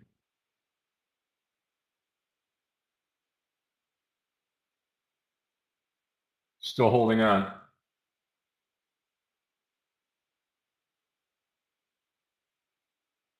I just pulled up Dell right now. What a dog today. Unbelievable. Got up to 110.88 pre-market after they got announced to the S&P, and now it's at 105.88. Womp womp.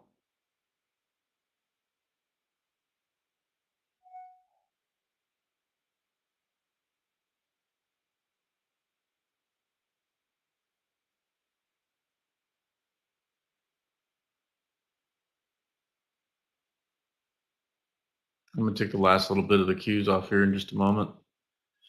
See any more green on that candle?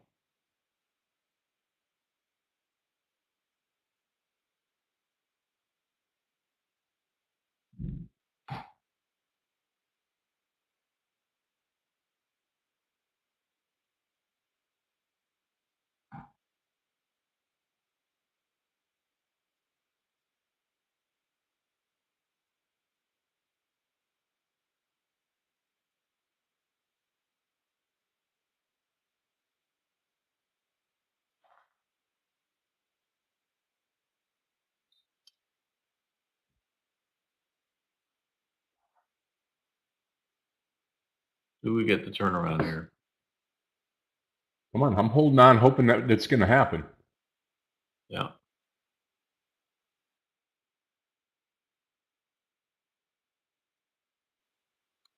Microsoft is 403 level, really appetizing. I'll keep an eye on it, but I don't know.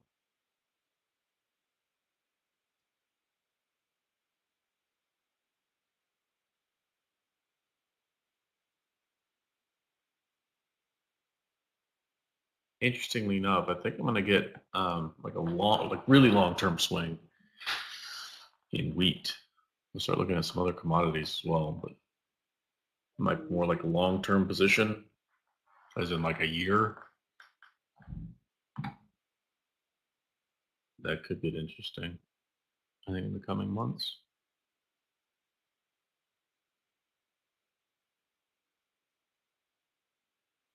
Come on, hang on. NVIDIA down at 103.95 right now. Interesting. I had a monster move this morning, and then same with Tesla. Tesla's back at 215 again. I went up to almost 220. My goodness.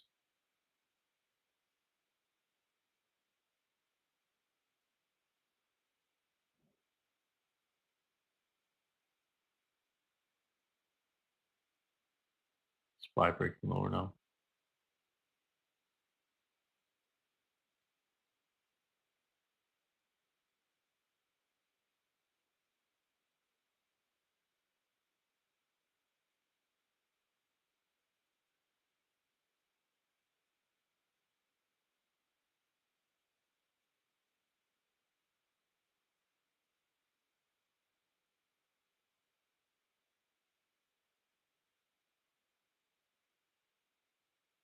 All right, I might go for it here on Microsoft here in a moment.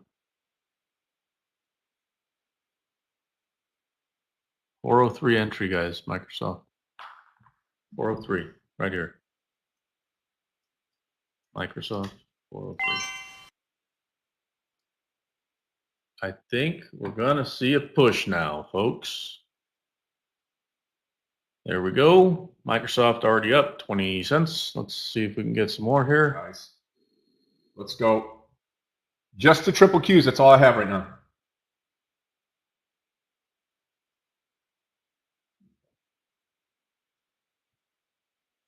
If I see 403, let's see, 50. So I'll call it 403.56. On Microsoft, I'll add to that position.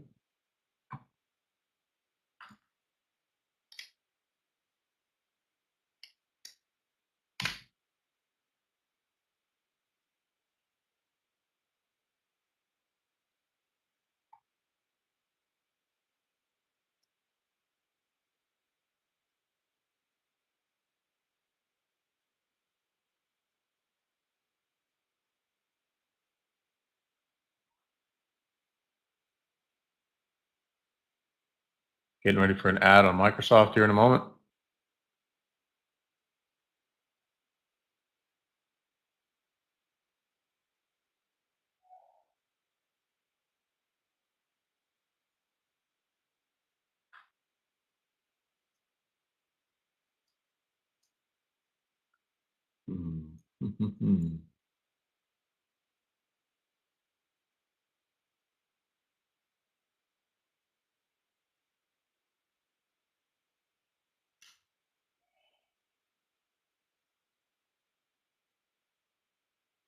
Apple. What's Apple doing?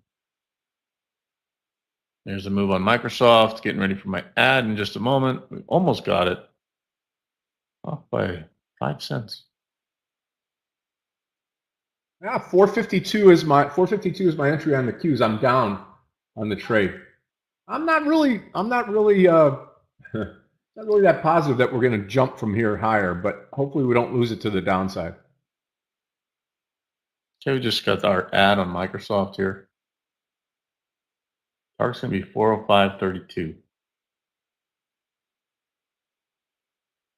Or shooting hand grenades. If we get anywhere near that, I'll take it.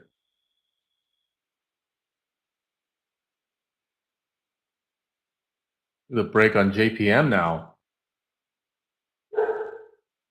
Grr.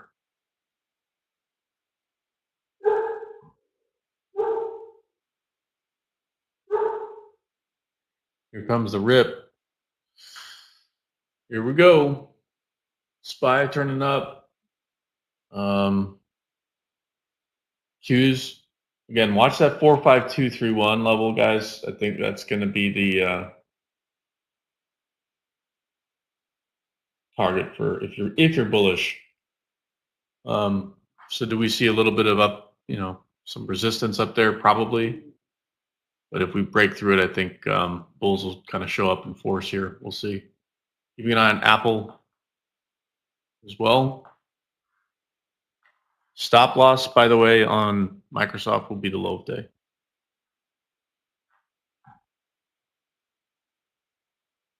So think about it. It's not a whole lot of risk on that trade. Some of y'all have asked me, like, private message or what have you, like, hey, how do you determine your stop loss? I don't really arm wrestle too much. Like, usually it's like a point, that's kind of a big deal for me as far as a stop loss, because I like to get in, and if I'm wrong, I can always reposition. It just depends. So like SMCI, these, we'll say bigger spread or spready stocks, typically will give them a little bit more wiggle room, but I don't really like to. Watch out, guys. JPM breaking down, but we should see Qs move higher if bulls plan to stay in control. So there's that handoff, right? So if financials, pull back, which I just announced that news from Citibank, right? So wouldn't be surprised if we see that pull back. That's not good news for the consumer. That's not good news for the overall economy. That's not good for jobs. It's not good for unemployment. Fill in the blank. It's not good for a lot of stuff. But if you have to focus on equity risk premium, we've talked about that before as well in this group. You got to get your money somewhere, somehow, by some sector, right? So what is the sector? Well, empirical data will tell us tech and innovation drives, higher profits typically. So who are those names? If you can buy Microsoft at 403 when its all-time high was 468, we might see some money move there, right? Dell, maybe it just needed to pull back a little bit this morning. I don't know. I'm not buying anything in that Dell though, because it's just been sluggish all day. So who knows?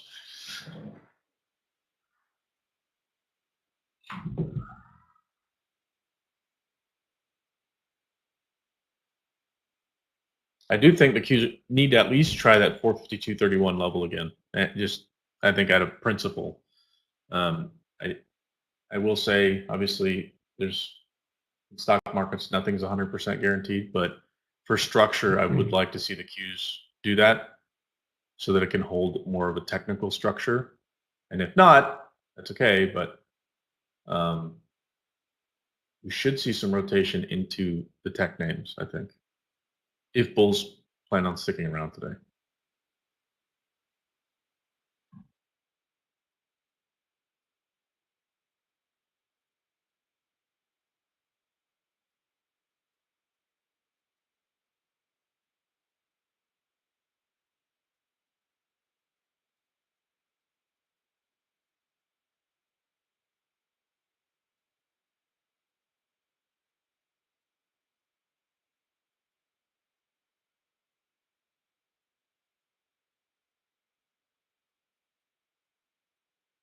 Go with triple Q's looking better here. Let's go. Let's build on it. Need some volume to get it right, though.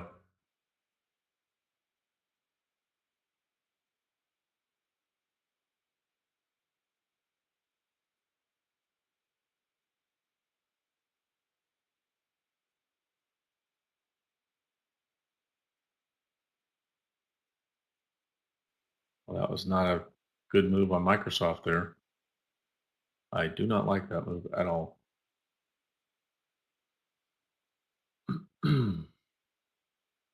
SPY tagging the 544.12, trying to push above the 200 EMA right now. Let's see what happens. Let's go. Might get stopped out of Microsoft here. That would make me kind of sad.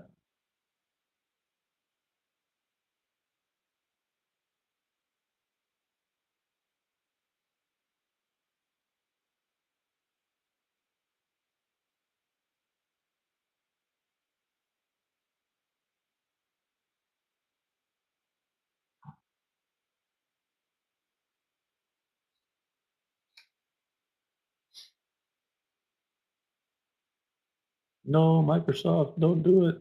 No. Well, looks like it is going to do it.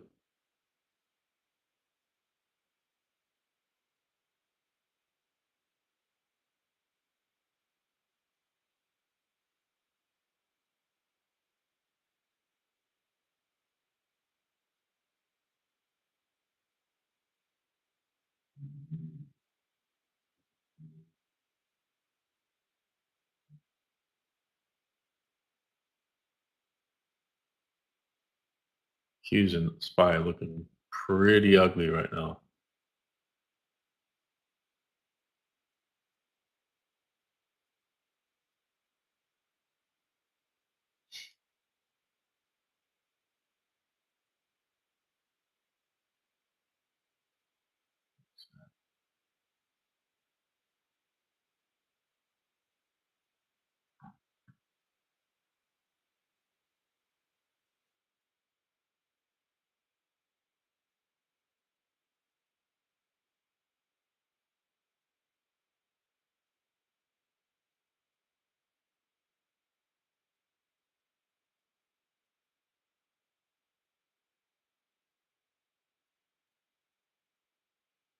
Out, Microsoft, just like that, quick and easy.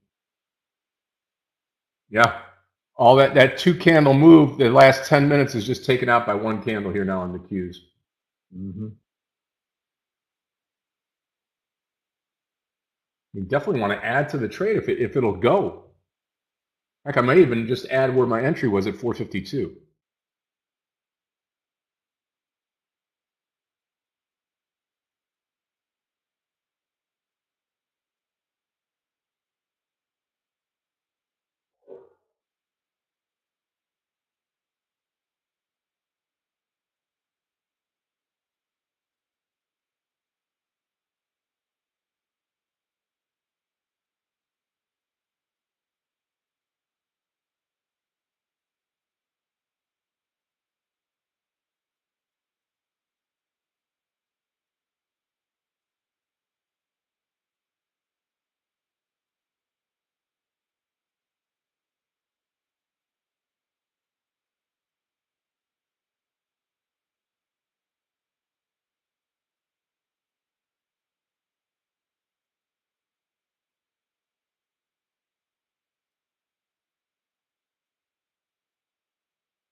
I mean, for the love of everything, let's go.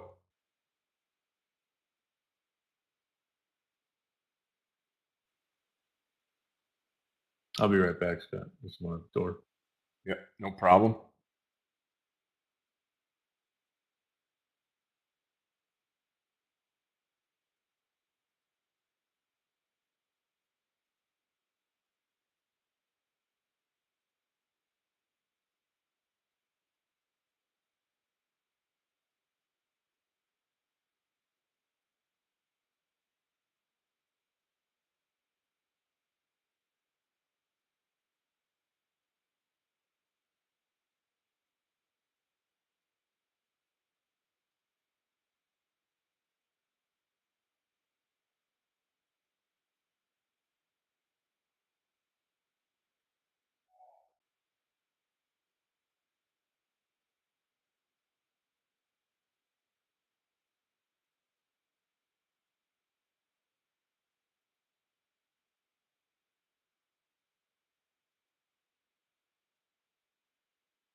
maybe, just maybe we got this going on now. We'll see.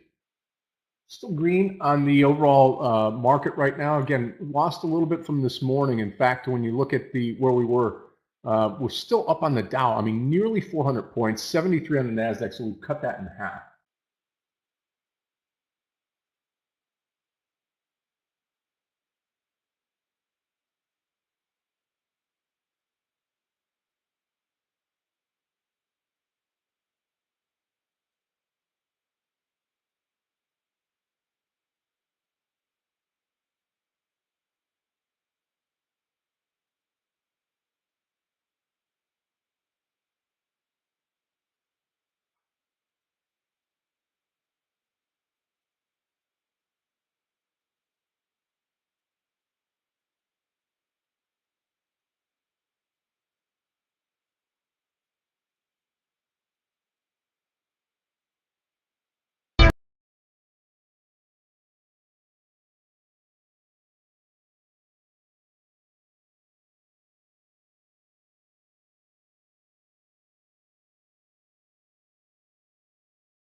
Consumer inflation expectations for August 3% versus 3%, so unchanged.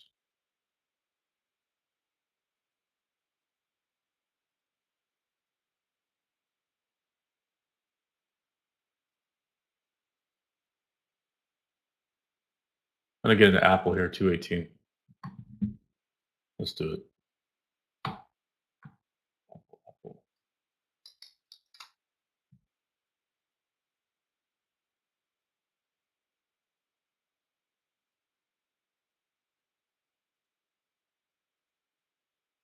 Let's see.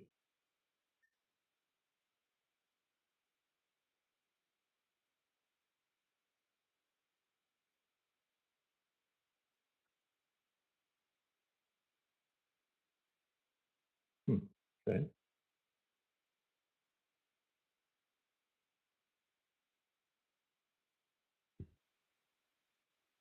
Hopefully we don't. If we bust down to take a new low on the Qs, I'll come out of the trade.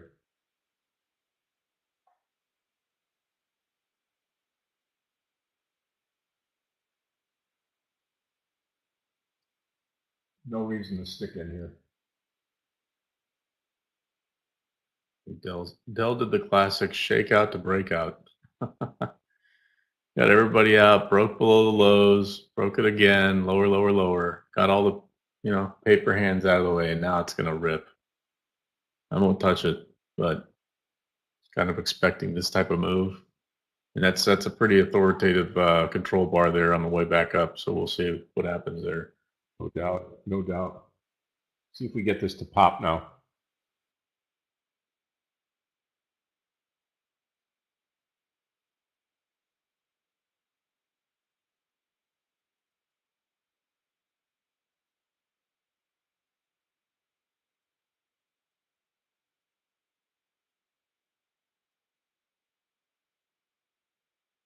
I think coin is going to rip again.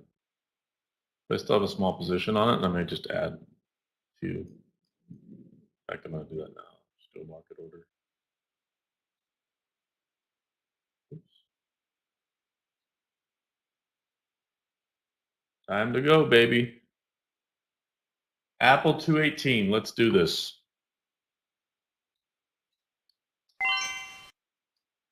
See if we get a pump into that upcoming session at 1 o'clock. Uh-huh. Oh my God, look at Dell now. Let's go. Literally just shook out everyone. Now it's trying to push again. Oh man, the tricksters.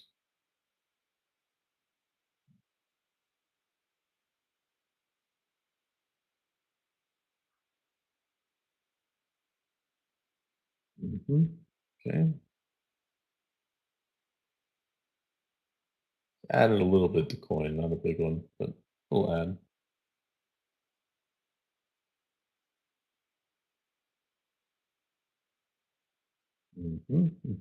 Like that.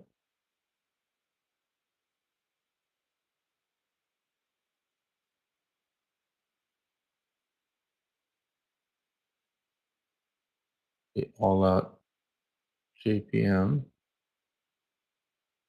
Watch the cues here. Ideally, we'd see one huge stripe, just one big candle up to 452. What happens after that? Question mark. We could easily just turn around and tank. But for actual structure, it would be ideal to test that 200 again.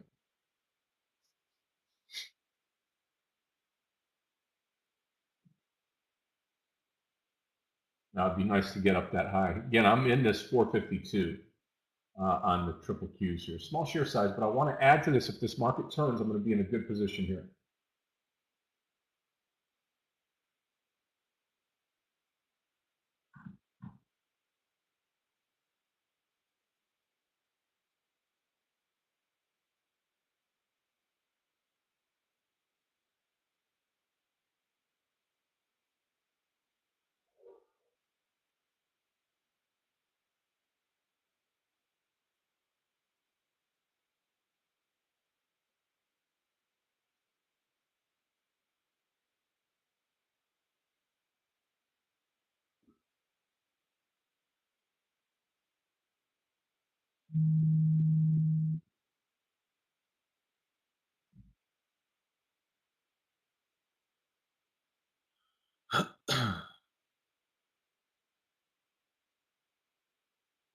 Oh, that's not a good candle.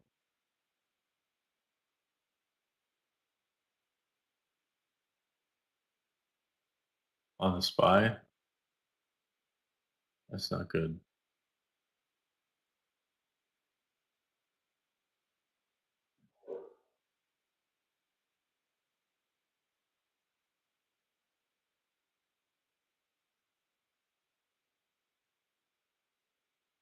Like on the one hand, it's good to see that there's some battling happening right now. But man, the bears are just stepping in. They're like, oh, we see all this selling. Let's just go ahead and add to the size of selling.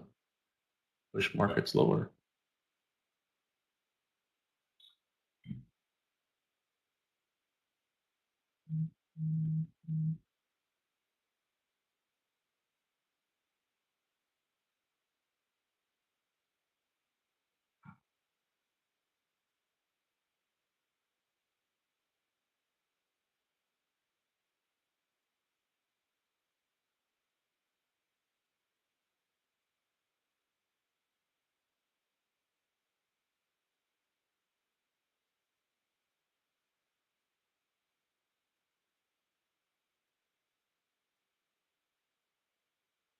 Come on, Q, stay up here. I'm going to come out if it drops below that 450.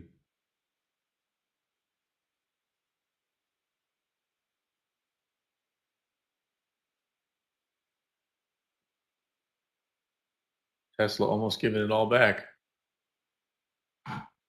Low of day.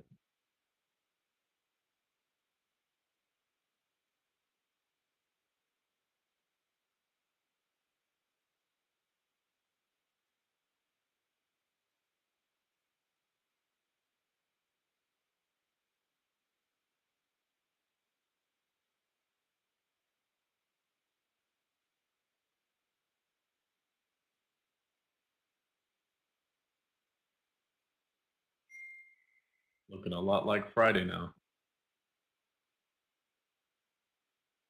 Yep, hang in there. Come on, hang on.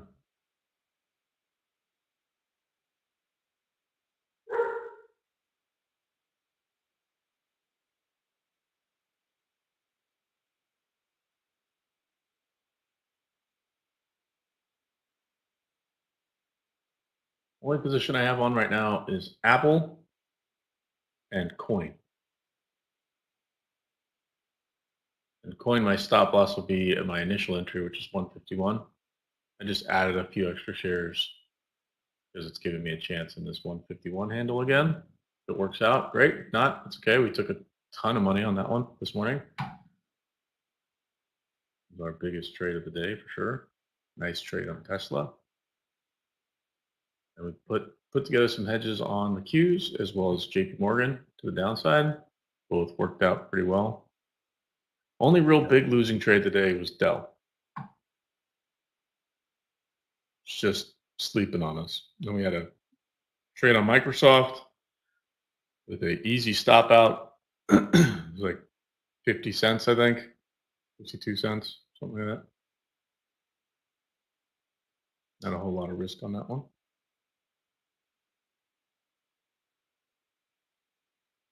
I think that might be my morning right there, Scott. I'll tell you what, it's one of those times where it's just like, why continue to go forward, right? We've got money made, we're doing good. I don't really see the reason either. So yeah, I'll leave the Apple position open. My stop loss will be 216.80. But I want to see if that maybe pops up in anticipation of the event at 1 o'clock. So I'll probably take a look at that event and see what's going on at the 1 o'clock hour, unless I get stopped out. Either way, like, you can always get back in. But yeah, I think that's kind of going to do it for my morning. Absolutely. So to all traders out there, recap your trades and recap your trades. We'll call it a morning and maybe try to get back for the close today. We'll see. Sounds good. Yeah, I kind of went through my trades already, but listen, for those of you who joined us here and were able to take some profitable trades, just know each and every one appreciate you. And I will see each and every one of you guys tomorrow morning at the open. Trade safe. Cheers. God bless. See you then, DVG. Take care. Enjoy. Traders, I'll hang out for just a little bit as DVG peels off here. And I'm going to hang into this QQQ trade here, see if we can bounce right here at that 450. We're just slightly below it.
Yeah, I mean, we're right there where we need to be on the triple Qs. I'll give it another couple, 3 minutes here. Then I'm going to take off. Probably be back this afternoon around 3, and we'll get the dial it in for the close, and hopefully we hold on.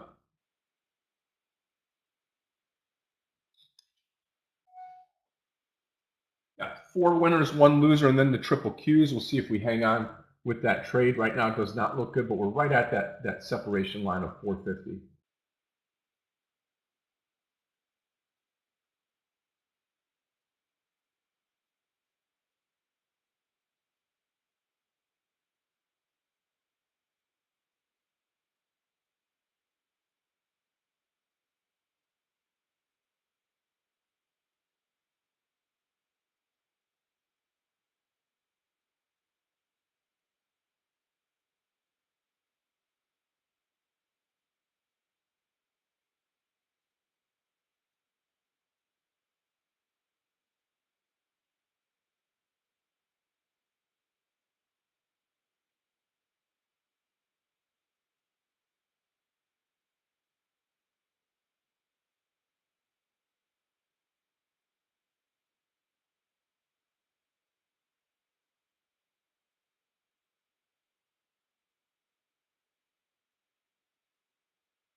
Yeah, looks like maybe we'll make the turn here and just keep it right at that 450 on the Qs. Let's see if we can build off of that.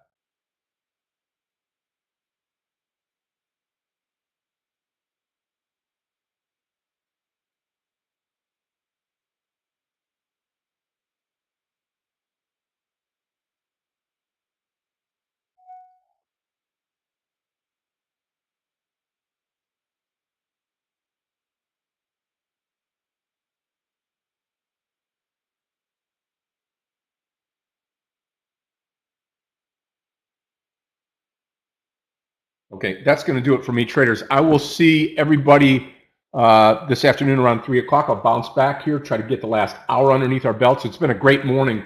The only question is, will the triple Qs firm up here and run? I'm in at 452, small share size. I'll add to it if we get back up there. I'll come back in a little while. So, Jared, thank you. Thank you to everybody this morning, and thank you to everybody on YouTube. A great trading morning. We'll get back after it again tomorrow. We have a great rest of your afternoon. You could trade right here in the room, bounce your suggestions and contribute into the room. Otherwise, we'll see you back then. Everybody have a great rest of the day on this Monday. Thank you for joining us. What a wonderful day it was. God bless you. Godspeed. We'll see you back later.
All right, y'all, just a quick heads up. I'm watching the Apple stream live. I went ahead and pasted that link if you care to watch that as well.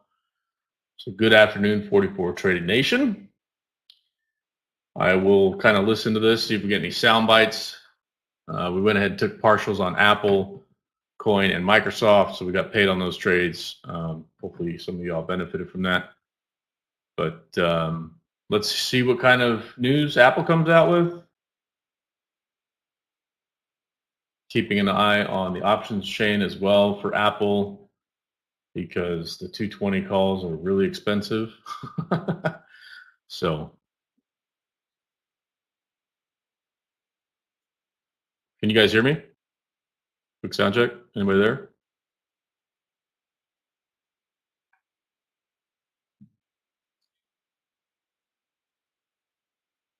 Yes, yes, no problem. Cool. Cool, cool.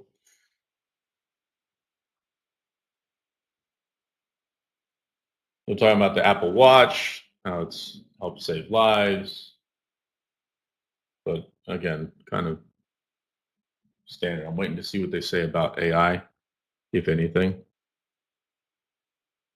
And also kind of curious if they're planning on building their own chips, or if they're going to partner with someone like TSM or NVIDIA, or I don't know, some other chip company. So keeping an eye on some of those chips. So Qualcomm as well, kind of on watch for me. I'll take Google down.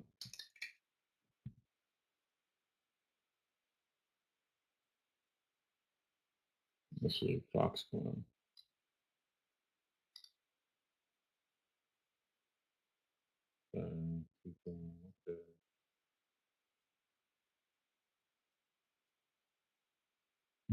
Oh shoot.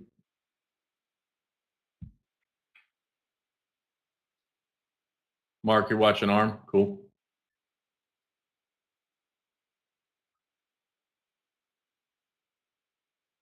For those of you who are iPhone users, kind of curious, are you planning on making the upgrade regardless to the new iPhone?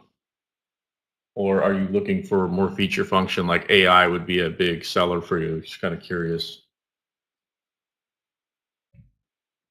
Oh, they did? Mark, awesome. Do you have that somewhere? Like a soundbite or news? If you do, please post it. Yeah, ARM's taking off too at 125 right now.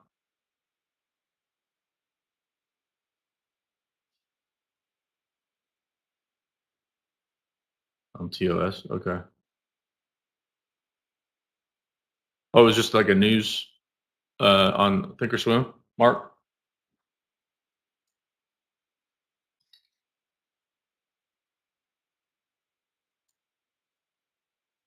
Oh, there it is. Yeah, I missed that. It's ARM Holdings shares are trading higher after the company announced its next gen AI chip technology will feature in the iPhone 16. Awesome. Yeah, I got mine at 9 o'clock this morning. Let me see if there's other. Oh, at 2:29 a.m. is when I first got it. The news. I just missed it, and then take a look at that. Kind of a big miss, if you ask me. I'm watching Apple. We got in. The good news is we got in at that dip, so that worked out well. It's a nice little run up. Took it for a couple points. Look at ARM though taking off.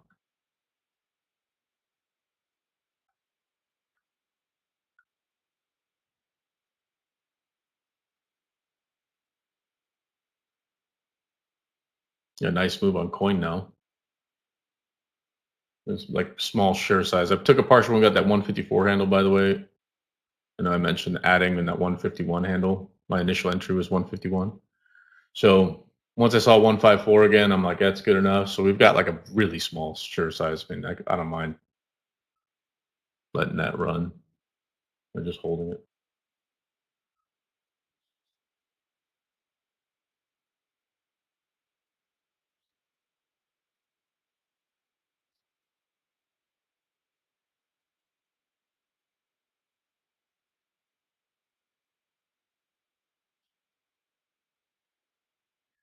%40 brighter on the iWatch. I mean, I don't know.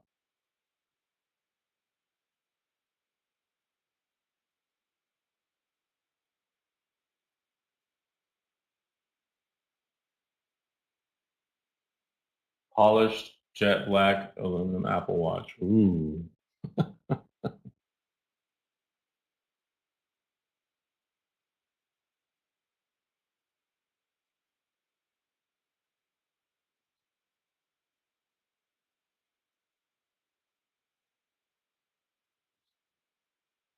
They're talking about anodization. Like, come on, guys.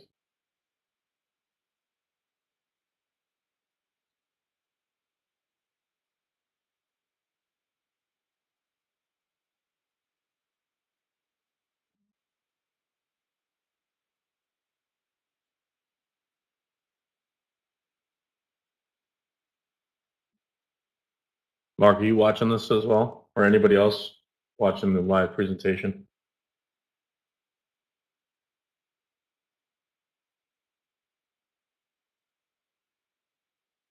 Chris, you are. Mark, not. Okay. Yeah, the price action on ARM is nice right now. I mean, I have a hard time buying it up here, but pull back maybe down to like 124.30 if we can get it. That might be interesting to see what it does there. Oh, you do have CNBC on? Right on. Okay. Tesla pushing the highs. You know what's interesting is, like, we saw this tank earlier. I literally was hovering the button on the Qs and the SPY. So I don't want to steal the screens from Scott just yet. I don't know if he's going to be back later, but what's really interesting is the anchored VWAP that we put on, what is this, August 5th? Is that right? Let's see when it was exactly.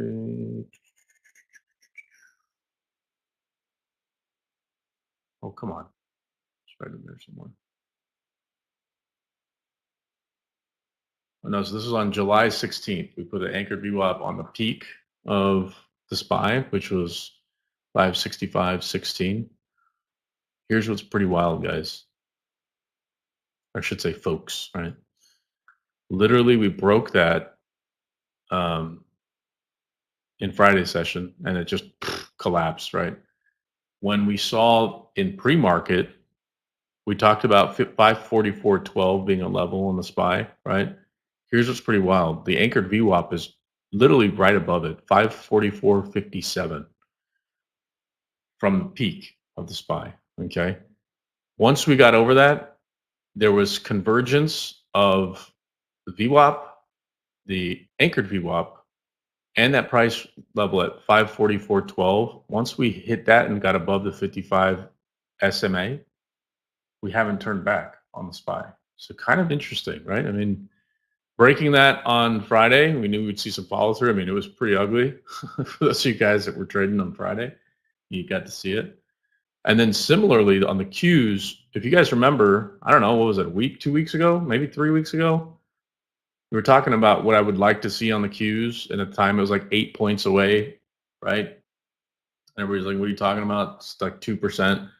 And it was at the 452.31 level. Like, if we could hold that and maybe see some bouncing there, we have a shot at maybe putting in new all-time highs, contingent upon rate cuts. And now there's talk of a bigger rate cut, but that, I'd say, that outlook clearly is being favored by markets, and we're bouncing here. So as long as we hold that 452.31 on the Qs, I can remain bullish. And as long as we hold 544.12 on the SPY, I can also still remain bullish. So obviously, really ugly day on Friday. Nice pullback here, but this could be the beginning of a push for potentially new highs. Obviously, there's a lot of other, ancillary variables that can have an impact on that. Elections, rate cuts, maybe new monetary policy that's coming out. Who knows, right? So again, no guarantees. But structurally, if you guys remember even earlier today, I'd like to see the Qs at least try 452.31 again. We tried to get over, couldn't get over. And as soon as we did, I posted, breakout, right? And 5, 4, 3, 2, 1. I think it took maybe 5 or 7 minutes or 10 minutes. I don't remember the exact time frame, but shortly thereafter we took off, right? So good news is, for those of you guys that are, learning, checking price action, all this other stuff, I'm actually trying to work on my CMT still. Planning on taking that exam next April or next November. We'll see. That'll be for the level 1 curriculum, which I don't think I'll have an issue with, but level 2 and level 3 kind of gets a little more difficult. Obviously, you don't have to do that, but it's just kind of to show, like for me, I'm trying to get educated all the time in this space, right? Understanding charts, understanding, what deeper understanding of price action, deeper understanding of the Greeks when you're talking options. So again, as soon as I think I know something, I'm like, I didn't know that. I got to go learn something new. So anyhow, just figure I'd share that with the team. They're still talking about the watch, Apple Watch.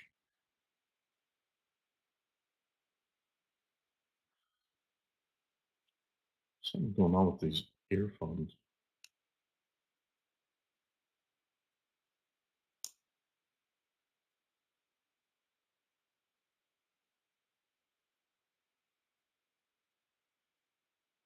Okay, that's kind of weird.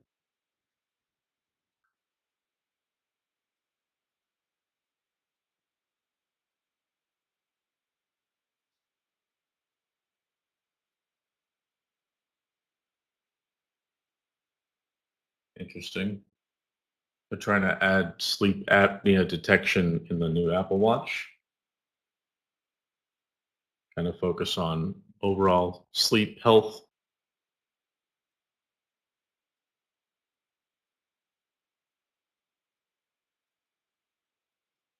I'm not used to wearing like a watch to sleep, but that Garmin, I guess I'm supposed to be sleeping with that thing.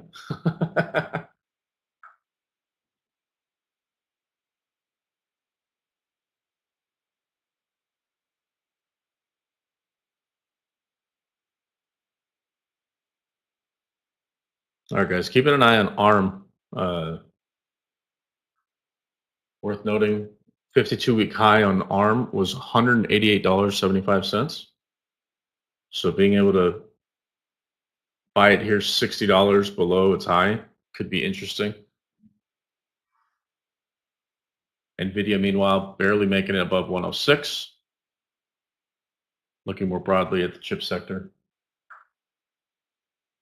Apple likes this sleep apnea component. Maybe it's maybe this is where Apple drives new innovation around health, right? If they're able to measure a lot of these, key indicators from a health perspective, the application of this could be pretty good. Obviously, I'm thinking way, way ahead where maybe insurance providers can maybe get involved for some of these preventative health conditions. Now, they're not talking about that now, but I think there's probably some bullish behavior because of that to think of, hey, in fact, let me look at what's UNH doing right now. Remember, UNH big component of SPY and the Qs as well.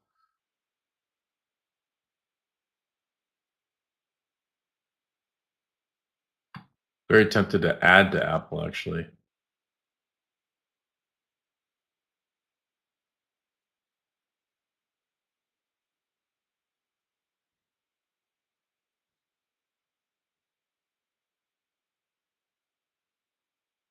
So I think, Apple's really got to do something to drive some new innovation.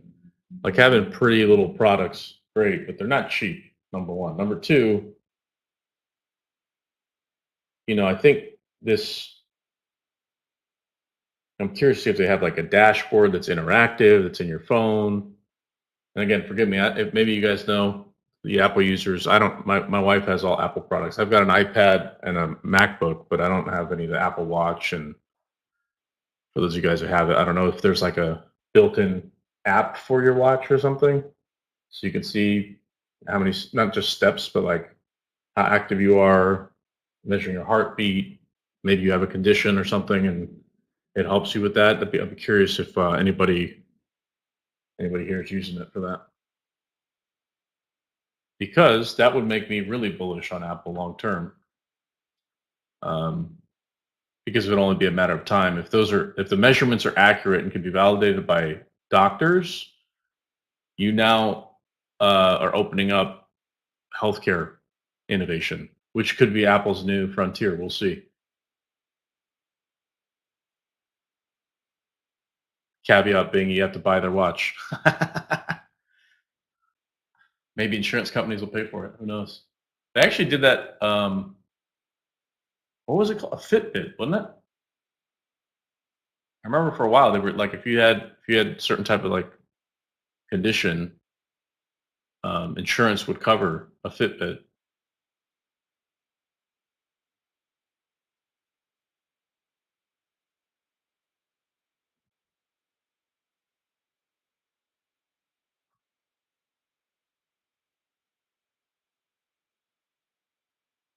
So in summary, sleep apnea, biggest display, thinnest display, brightest display, titanium, etc. All Apple Watch switch. Nah, it's more cosmetic. Surprised they didn't deep dive into those metrics that they're measuring. They mentioned sleep apnea, and you saw the Apple stock move a bit.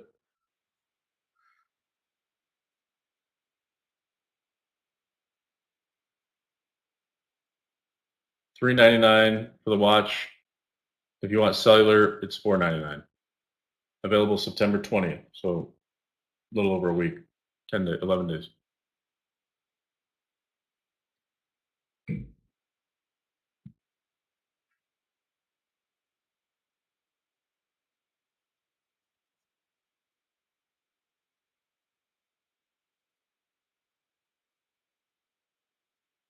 I'm telling you, a lot's riding on the iPhone.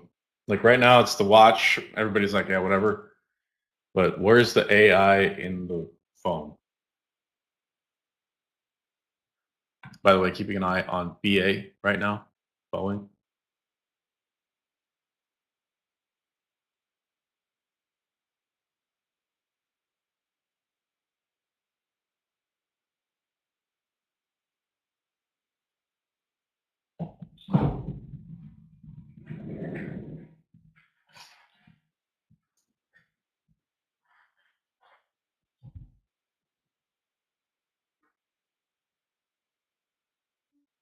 As long as JPM is up, guys, I'm still, remaining pretty bullish.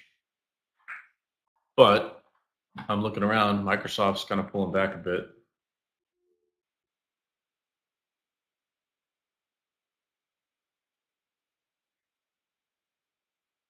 Oh, there it is. Live activity from your iPhone.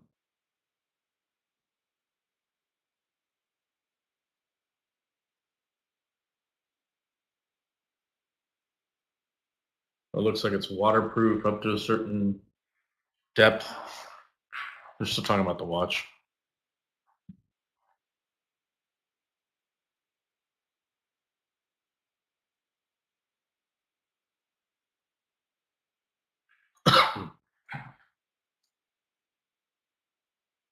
So hey, folks, here's kind of what we're trying to do. Scott and I, we talk about like trade the open, right, which is where typically him and I are most active. And then when we have events, let's say for example, like this Apple event, right? I'm happy to jump in because I'm watching it anyway. So, if it's helpful, we could be on for stuff like this, or like maybe there's something that happens in the afternoon, and maybe Fed speak or something at 3. Worth noting today they have consumer credit at 3 o'clock. So I'm keeping an eye on things like Walmart, Costco, and even Amazon. Amazon ripped this morning, just took off. Again, it was early to that party, unfortunately.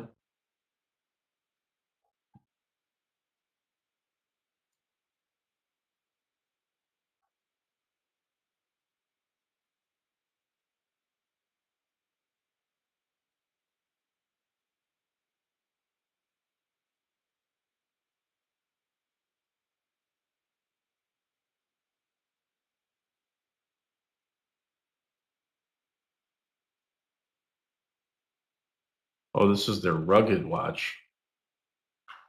Ultra. I bet this thing ain't cheap. It's cheaper than my watch though. I can assure you that.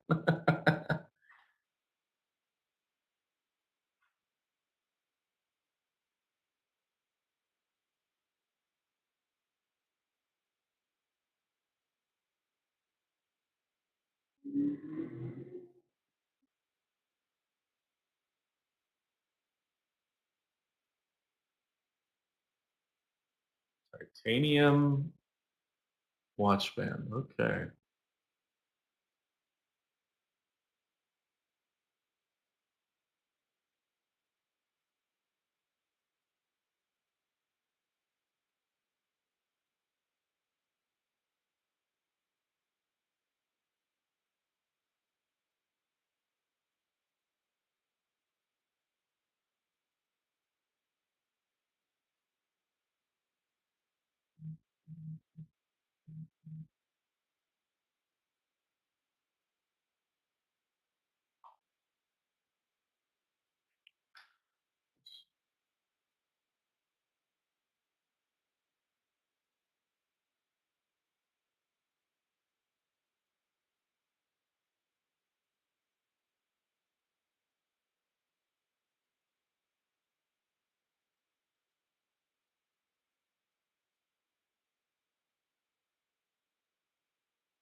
The Apple Watch Ultra starting at $799 for GPS cellular.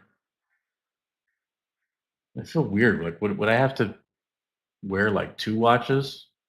'Cause I like my watches, but like these are some neat features. So they're talking about AirPods now. New generation of AirPods. All right, they look exactly the same. I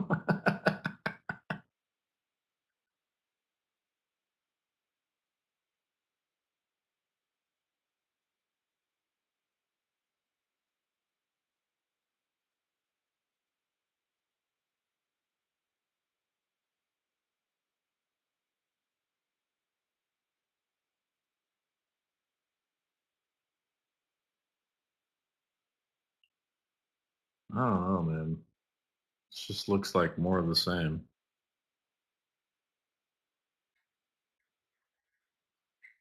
I still have my small position in Apple, but I mean, the only thing I'm seeing right now that's beneficial is the health of the watch. These AirPods look exactly the same.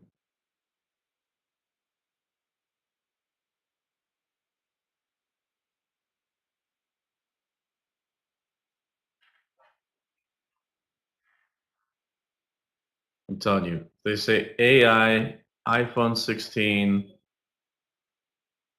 and it's like really usable AI.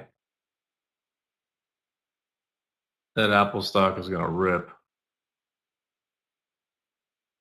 The opposite is also true.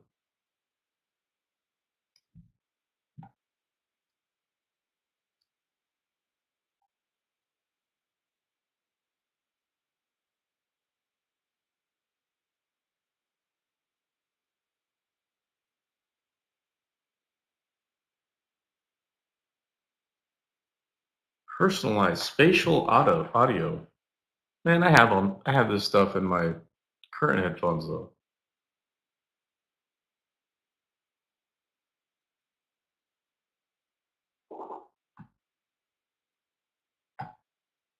So something interesting, guys, I'm looking at right now, just looking at my heat map. Visa, MasterCard are up almost 3% today amidst concern that consumer spending is slowing down and delinquencies are going up per Citibank. So that could be interesting, maybe longer term, looking for areas to put a short in play, but I'm not getting in front of that. I mean, it's a huge piece is up 9% this month alone. Wow. It's bizarre.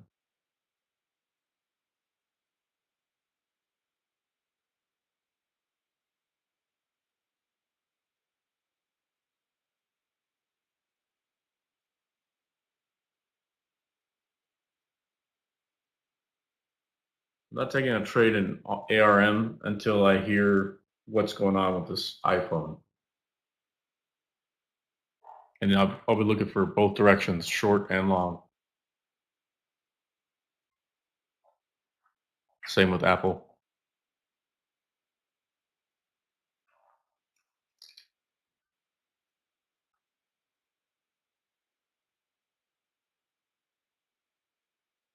Okay, I don't know if it's real news yet. I gotta look, but I think there's Elon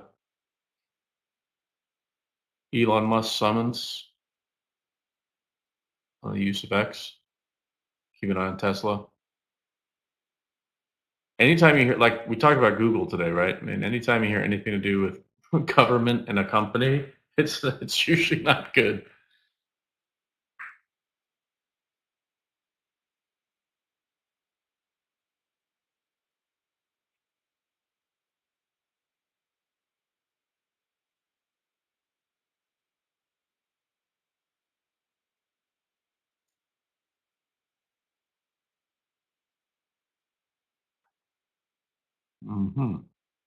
Okay, watch out. Qs are pulling back.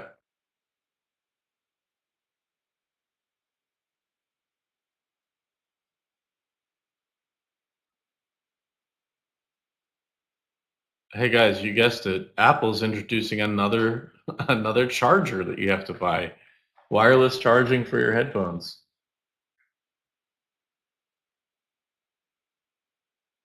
That's the one thing that drives me nuts. I had 3 different MacBooks and they all have 3 different chargers. And they're all like $120 extra to buy because I'll normally buy one to travel and one for the house. So every time it's just like bolt on another $130. Unbelievable.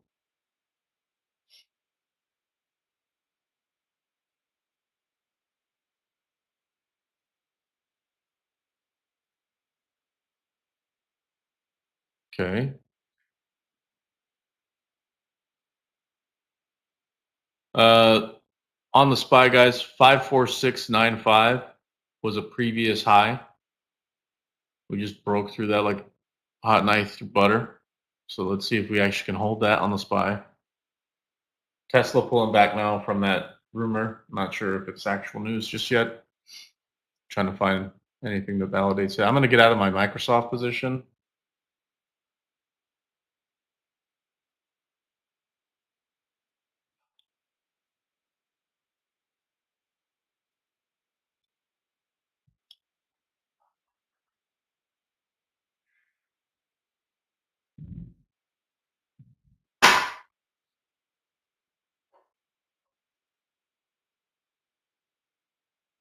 AirPods Max, $549. So it looks like all these new products will be available September 19th or September 20th so far, the watch and the AirPods and the headphones.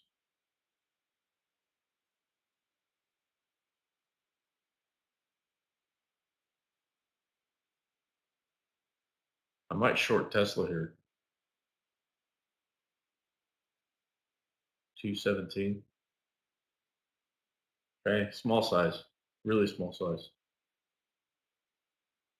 I'll post it.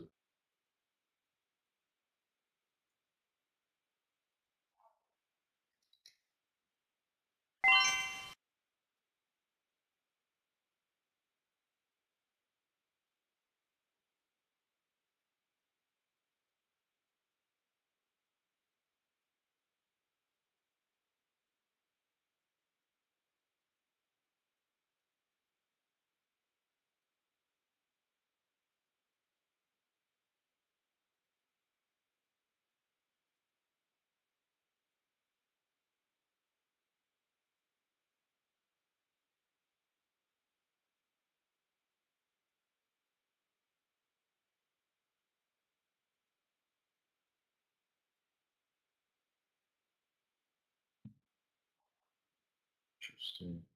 What are they talking about?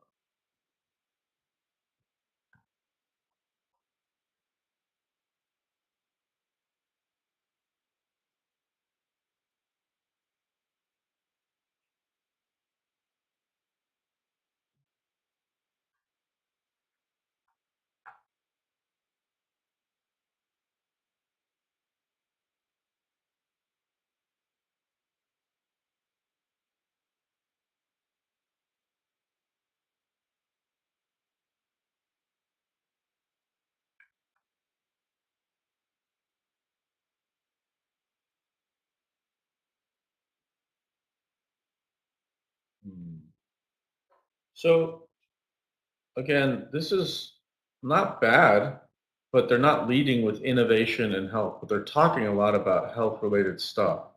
So now they're talking about hearing loss and what they're looking at,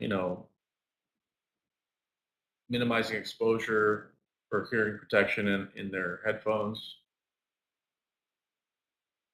I guess the biggest challenge is, so I don't know if you guys know this about me, but I've got like, I don't know, 50 headphones or something. Not maybe not 50, but definitely like I'm looking right here. I've got one, two, three, four just in front, five in front of me, different headphones. Um, I use headphones quite a bit, not to mention the ones I'm wearing. So six just sitting here. I'm sure I've got a bunch of my uh, office closet here, but some of them already have that. In fact, the Focal ones that I have, you literally can, they put you through a test to understand like where you can hear like beeping at what frequency. So they optimize your headphones specifically for your hearing, which is pretty neat. And now, I mean, I had those, I don't know, a while ago, bought them, but now Apple's adding it to their capabilities like it's something new, but I've had that for a while now. So again, just kind of copying best in breed. Like Focal headphones are, really really expensive, really nice. Sennheisers as well. I've got those. Um, just because I'm a sucker for good quality headphones. There it is. So you could share your hearing results to your healthcare provider. That right there, I think has a lot of upside potential for Apple, but they're not leading it with like, hey, we're focused on driving health.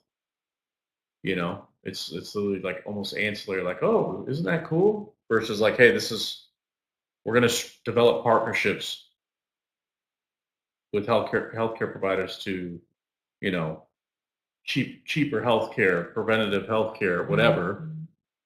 Like that would be huge, but they're not talking about it that way. Look at ARM up at 126. Mark, did you take that? Did you take ARM?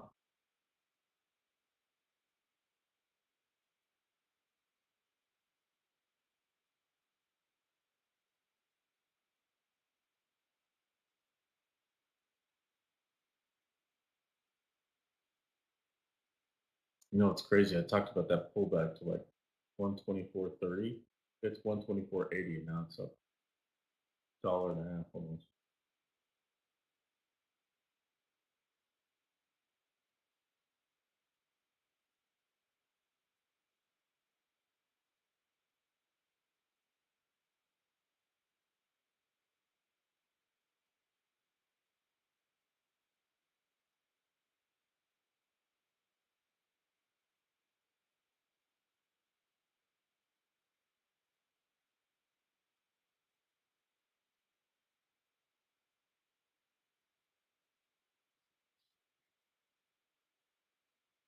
I think it stopped out of this small position in Tesla. That's why we started with a really small size.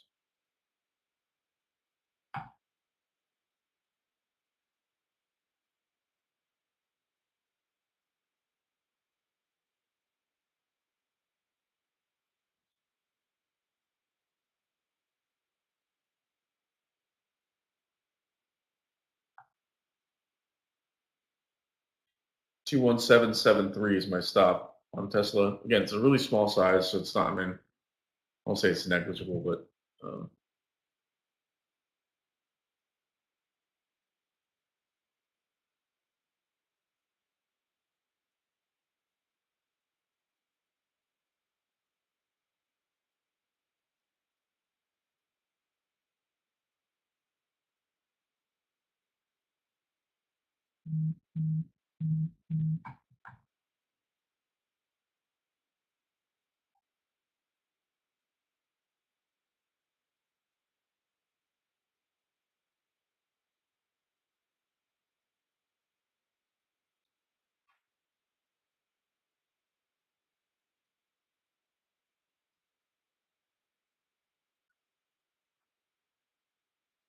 here we go, iPhone.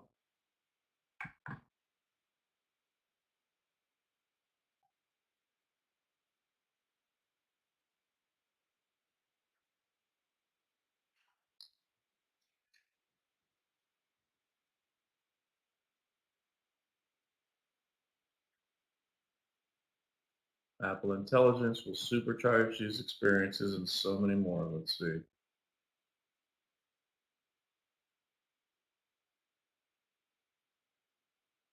Generative models designed from the ground up. Apple Intelligence. Okay. Let's see what happens.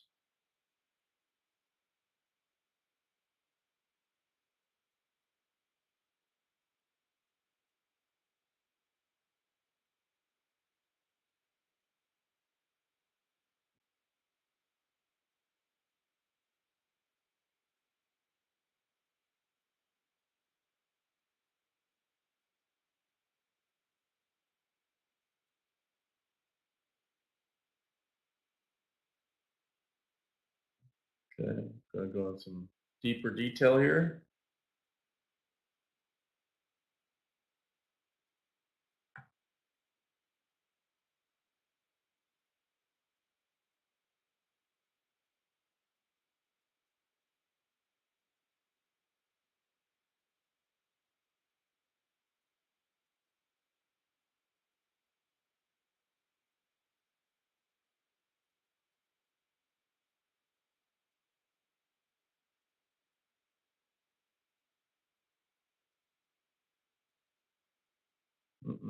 I don't like the SPY break in here. We're talking about colors of the new iPhone.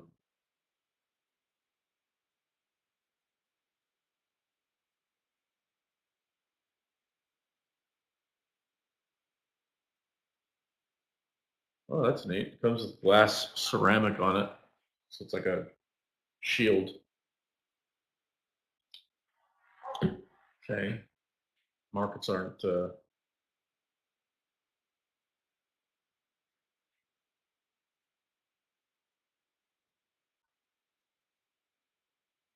missed my short on the SPY, I think, at 54695. I'll wait.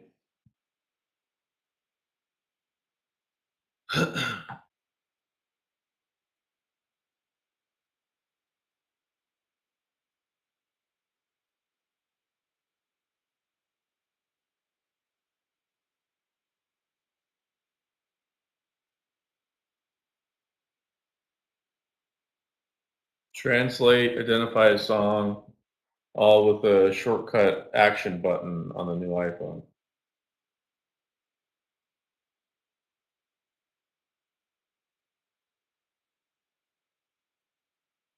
So it has like a quick action button.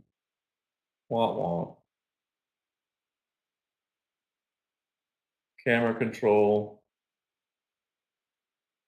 So it's like almost like with a click on the side, like a normal camera. I don't know if you guys have Android, but apparently if you wave at the Android and you put like a hand with all 5 fingers up, it'll give you a 5-second countdown to take a photo. It'll detect your hand that you're ready to take a picture. Kind of a neat feature in Android that Apple doesn't even have yet.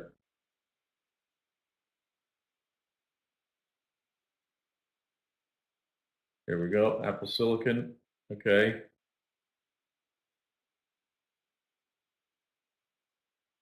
Watching ARM here. I might try a short here on ARM. Let's see. They're talking about Apple Silicon. They're not talking about partnership with ARM. So let's see. Oh, look at this pullback in the markets, guys. Good thing I got out of Apple.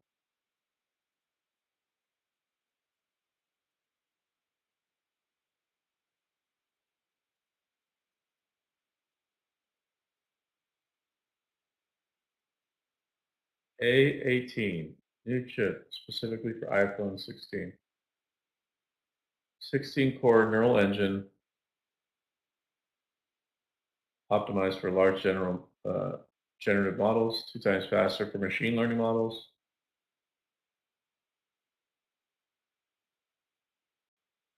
A18 subsystem has 70% more memory bandwidth.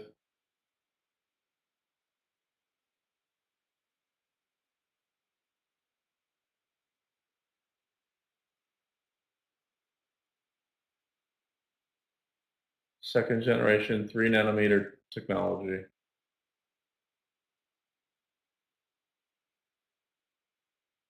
If they say ARM in this next 5 minutes, that thing is going to take off.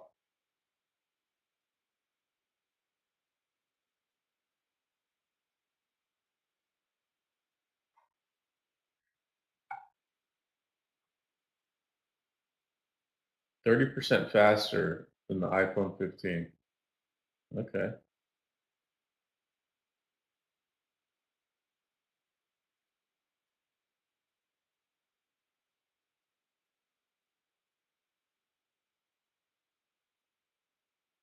%30 less power.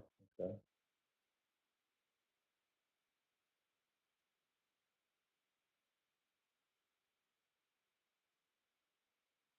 Okay, this is interesting. 5-core GPU in the phone. Whoa. It's pretty neat. 40% faster than the iPhone 15 A16 Bionic on the GPU side.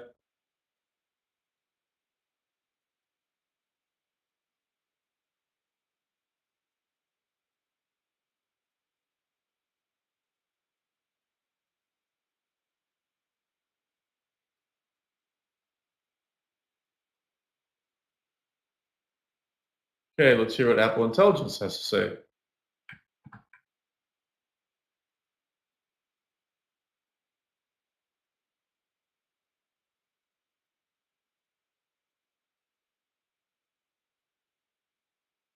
Palace of Fine Arts in San Francisco.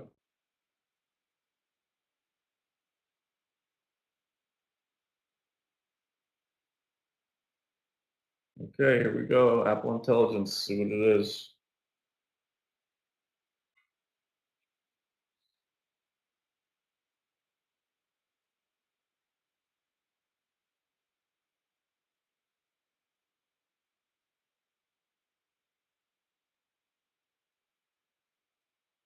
Personal intelligence system at the heart of the iPhone 16.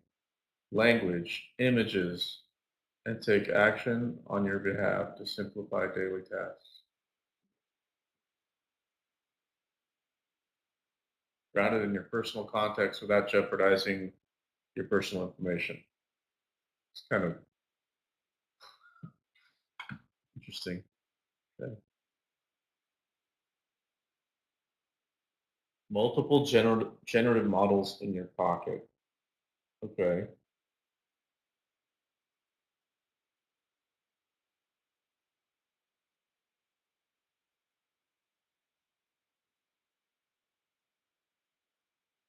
Now they're talking private cloud compute. Okay. Privacy and security of your iPhone, giving you access to generative models much larger than what fits in your pocket today. So it's another cash grab for them, I imagine. It's probably subscription, I guess. Let's find out.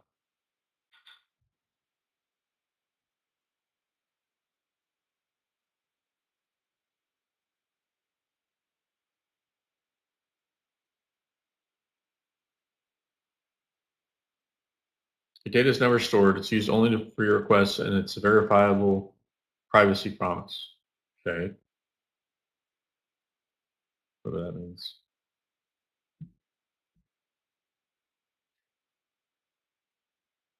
So basically, they're creating. I mean, and it's like OpenAI. So for those guys who aren't as familiar with AI stuff, hold on, let me hear what's going on there. Zero emissions 2030 is their target. Okay. OpenAI has an API that you can leverage, which is what a lot of these companies are doing, and then they make their own models based off of the core OpenAI component. Companies like Google, Microsoft, they're kind of creating some of their own models as well. I imagine Apple's probably doing something similar for their use cases. But a lot of these large language models are kind of founded in OpenAI, frankly, because that API is more robust than anything they could build on their own. So I'm curious to see if this is just another API call to those large language models that already exist in OpenAI.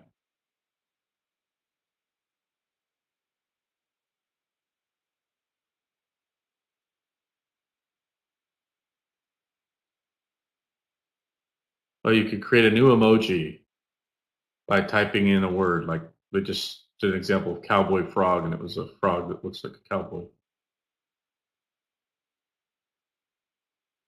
Okay, so they're using APIs from image generators now.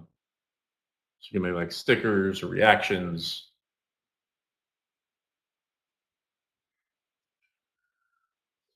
I don't know, man. Some of this is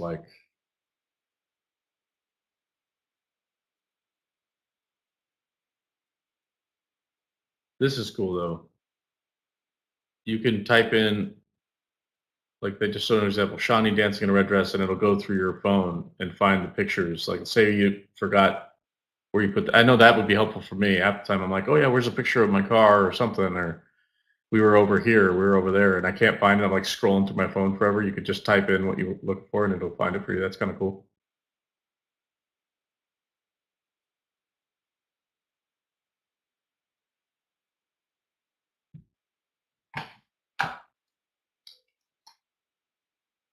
Ooh, AstraZeneca news, guys.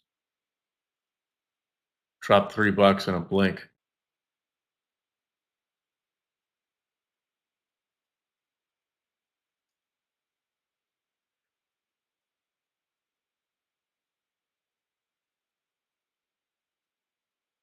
Well, that's cool. Notifications will be summarized. Emails can be summarized. That's neat. Simplify that process.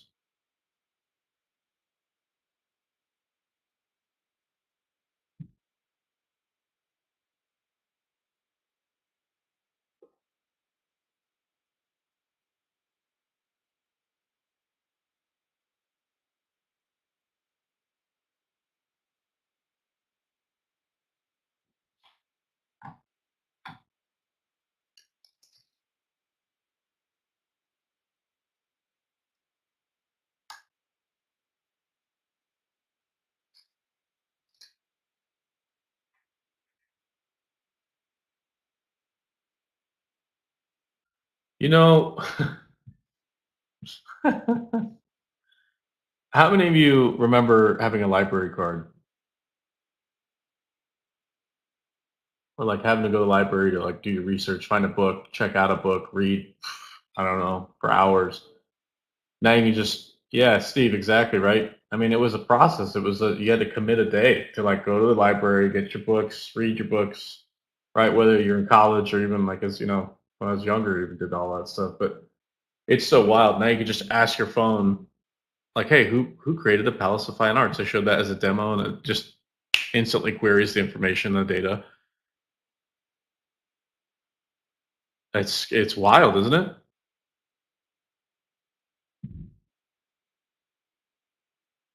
What I find fascinating though is like reading comprehension and writing.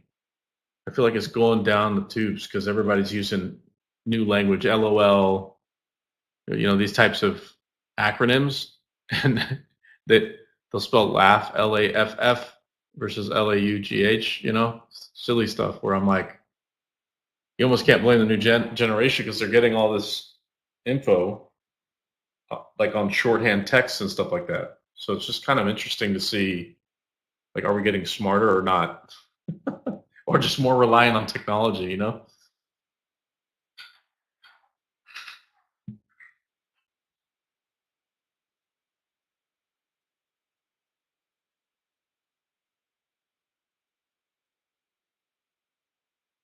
See, like a lot of this language capabilities you're talking about now, it's that exists in Google's API for translation. And basically what they're talking about, those releases are right in line when Google releases it. So there's contingencies on some of these models that they're talking about that are in the quote unquote personalized private cloud. But for people that don't know that, I don't know if that they're just gonna get excited and buy it up. But that to me is like, okay, that's, I don't want to say it's old news, but it kind of is.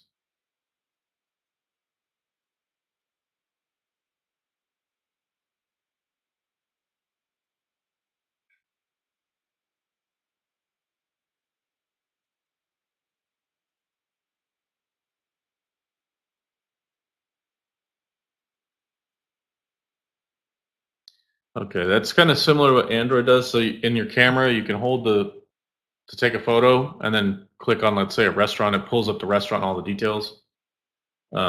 Android's had that for a while.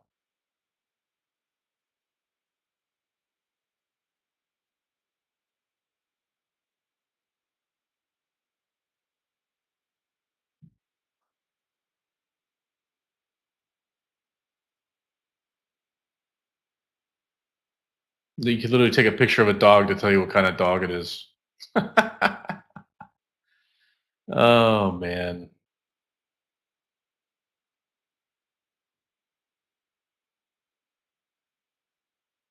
what's the point of a book anymore? It feels like.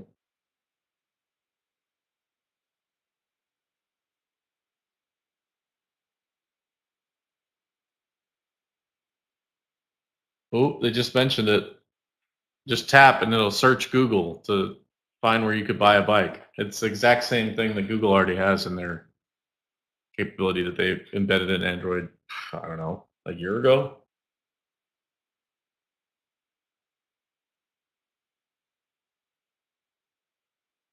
Watch the SPY here, guys. It's right at the 200.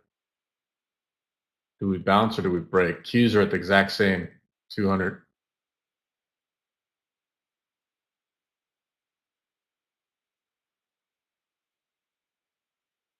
Look at Apple dipping though. I might short arm here. 125.60.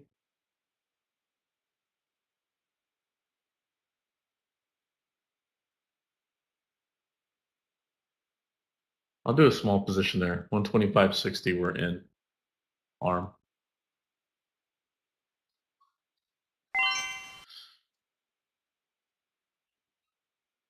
Huh, that's nice. Instantly worked out. I totally missed my SPY short here.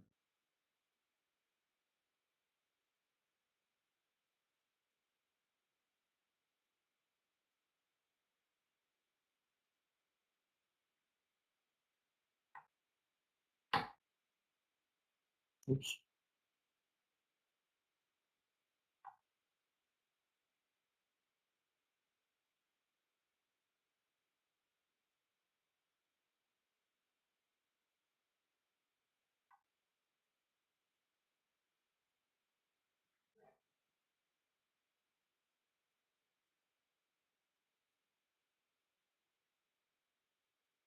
Haptic feedback included, and they're talking about the actual button, the camera button. Unbelievable.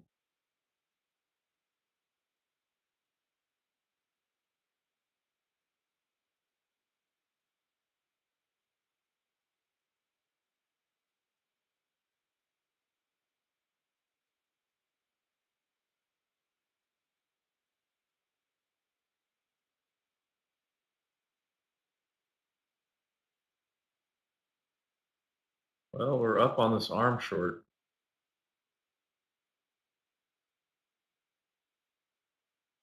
Here comes the break on the SPY and the Qs, guys. Be careful if you're long.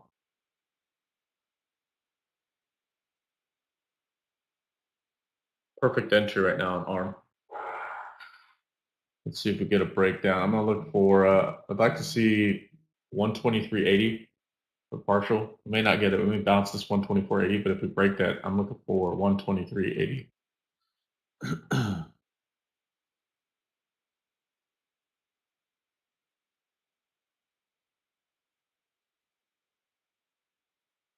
Watch the break on arm here. See if it works. Break on arm. That sounds like broken English. Sorry for that, guys. Just got to find humor in everything.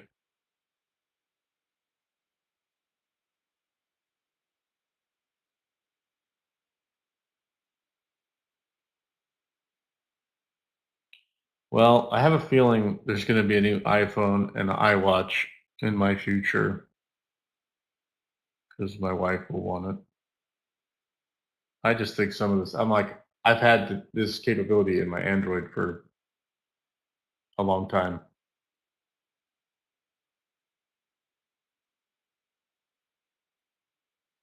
If you're wondering what kind of Android, it's Samsung.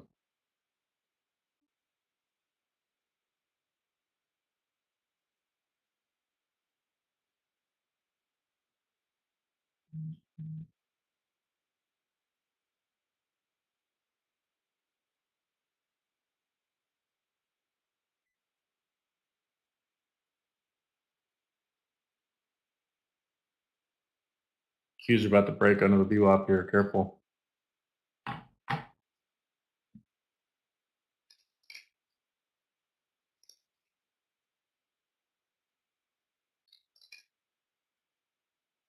NVIDIA's still trying to hold that 105 level, though. Not surprising. It's a key level for it.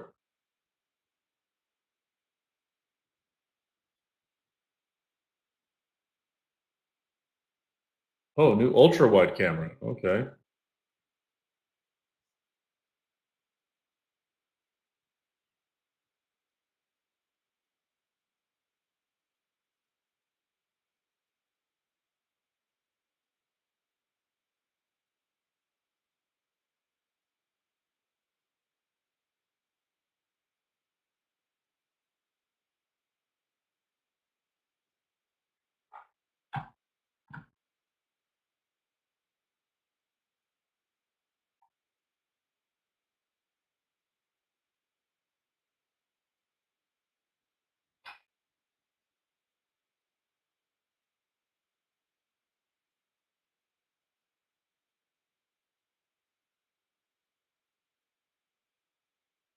I think the reason Apple's pulling back is they wanted to hear more about AI capabilities in the phone, not camera features.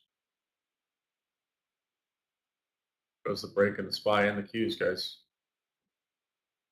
Careful, careful, careful. Probably going to accelerate here.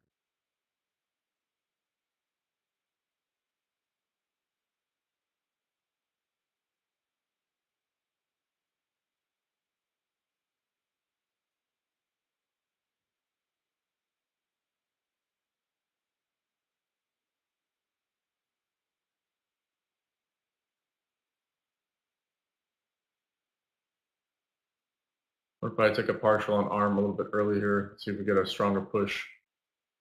We just push below 12473. See if we can continue that move.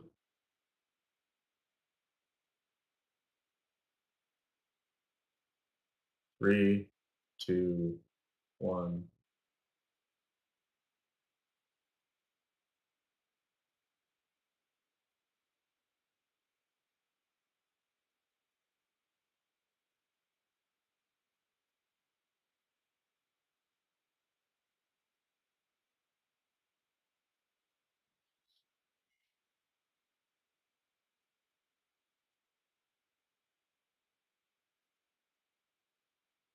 We'll take a partial on ARM here real soon. Real soon.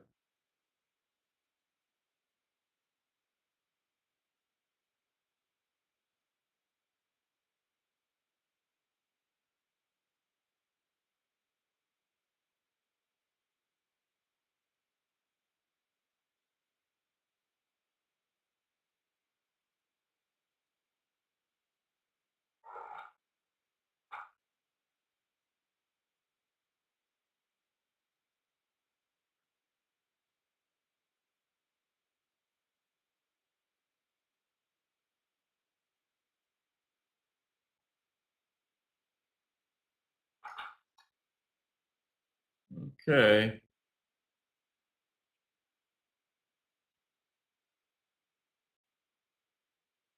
Does the selling continue?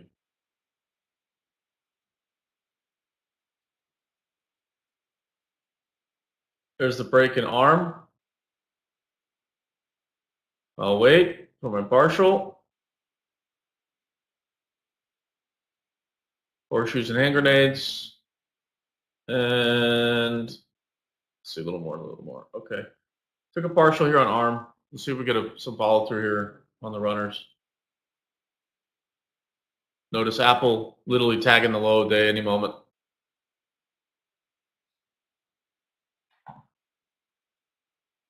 Well,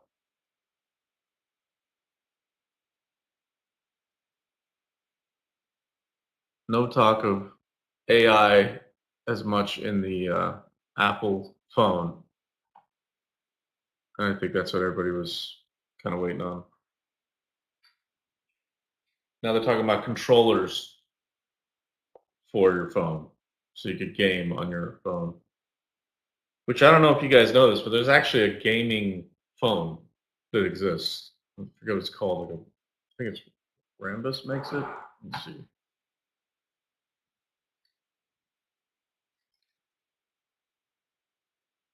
Uh, oh, it's Asus Rogue ROG, and it's literally like I mean, it's a beast of like a computer basically in your pocket. So kind of interesting. Photo quality and all that, not it's okay. You get better camera quality on regular smartphones, but man, that thing has like a super powerful GPU in it.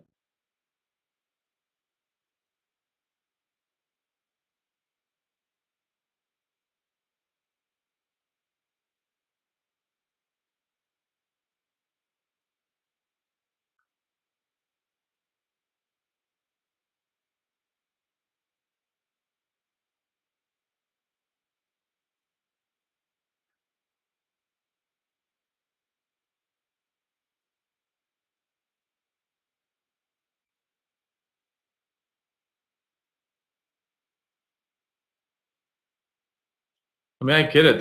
They're sharing this Apple event for like I'd say consumers. Like, oh, isn't this cool? Because it's focused around, frankly, like how you use your phone more than likely, trail maps and all this other stuff. But if you're an investor, I mean, this is kind of like great. So what? Here's the what, but what's the so what? What does that mean for dollars and cents? Like, are people gonna go drop another 1,500, 1,600 bucks on a phone when you just get like cute little emojis and like a little click button for your cameras? I mean, unless that AI functionality was so uh, like entrenched in its capabilities, like then I think you'd see the opposite reaction in the price of Apple at the moment.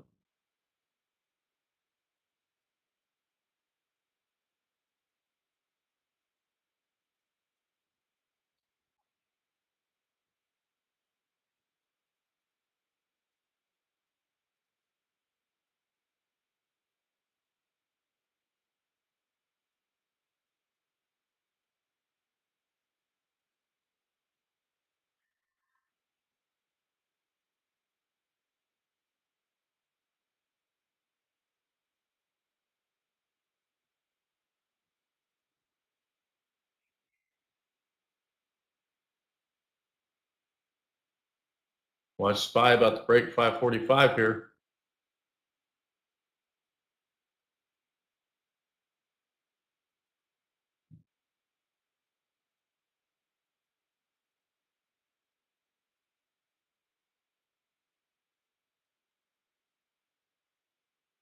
I mean, Apple's exceptional at marketing and making things look beautiful, but man, they're just they're missing the mark. Where's all the talk of AI in your phone?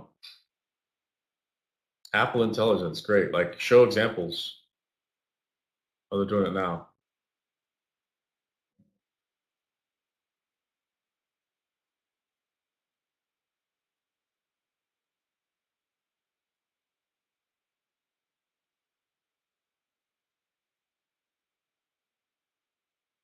That's neat. Showing like, hey, when does mom's flight land? And it pulls up the flight details.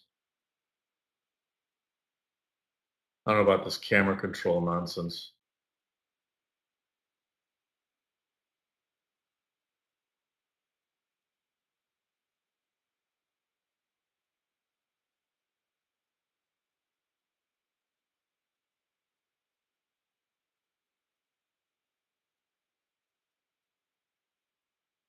What do you guys think? Markets move higher, they go down. It's kind of an unfair advantage right now. You got to see where we're at. But what do you think? You guys think we're going to move higher off the VWAP, or we're going to continue lower?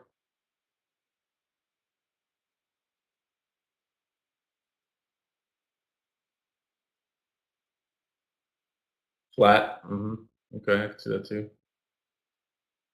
Yeah, I'm thinking of a channel between 544.12 and 546.95 on the SPY. I'd consider that flat for the day.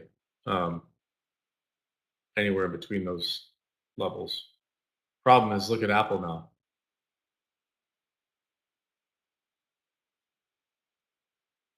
Someone's dumping into this thing. Here comes the price: $7.99 for 128 gig, $8.99 for plus. You trade in $800 off with a trade-in.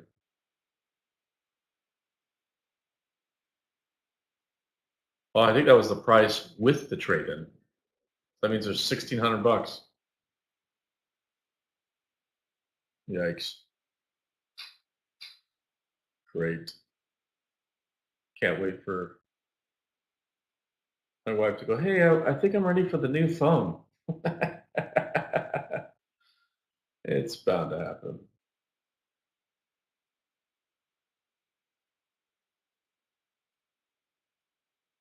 Well, now they're talking about their Pro models.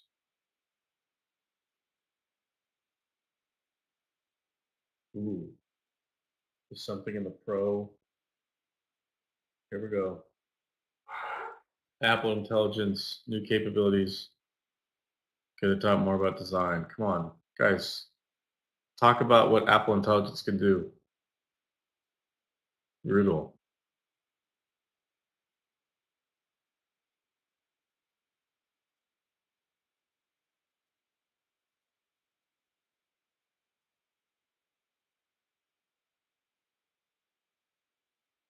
Great. She's gonna want this one, I think.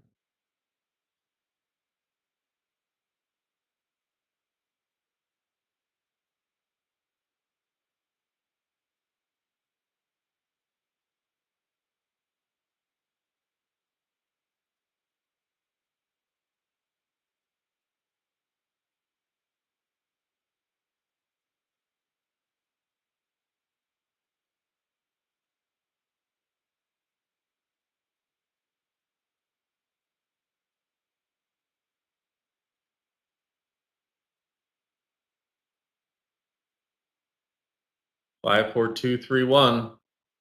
Or sorry, 4, 5, 2, 3, 1 on the cues, guys.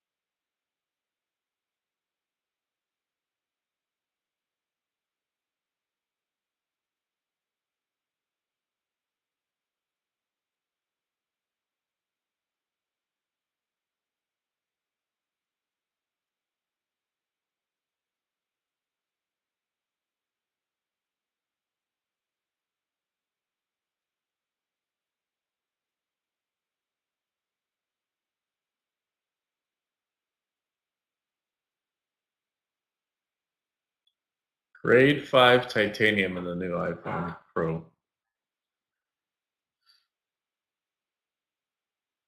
For the low, low price of $2,500 probably.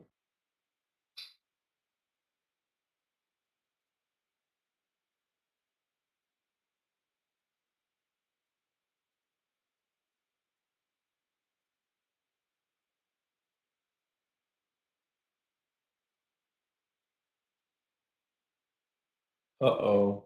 Spy's about to go.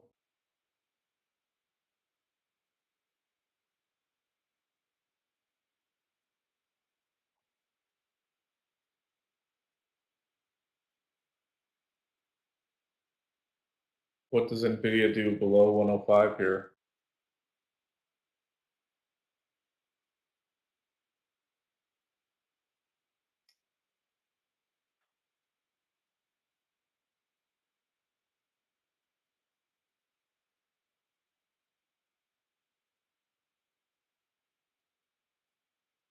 You keep calling it Apple Silicon, not.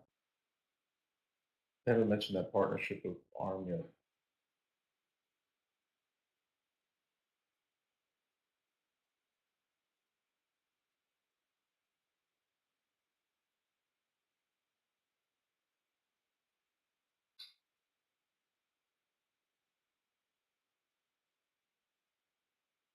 Okay, the deeper diving into Apple Intelligence. This could turn around Apple here. You guys want to get bullish.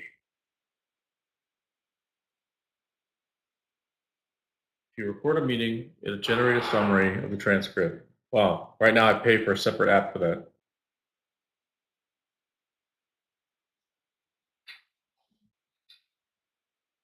So it's using some of the OpenAI capability to change like how you can respond, like professional on an email or whatever. That API exists like all over the place. Salesforce embedded in that. Other companies have embedded in that capability as well. Namely in customer support, customer service applications, right? Where you want to be able to have quick responses based on the behavior. So that transcription process that already exists, but it's not on a phone, obviously. But that's also a use case that's being used right now.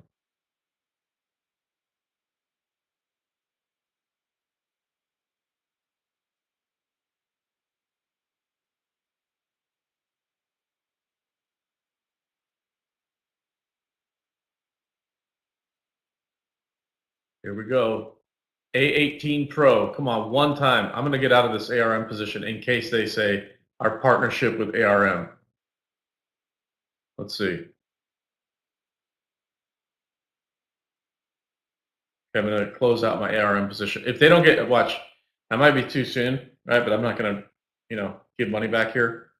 But here's the thing. If they say it one time with our partnership at ARM, it's that our ARM's going to take off. Qualcomm pulling back. NVIDIA stabilizing at 105. Let's see what happens.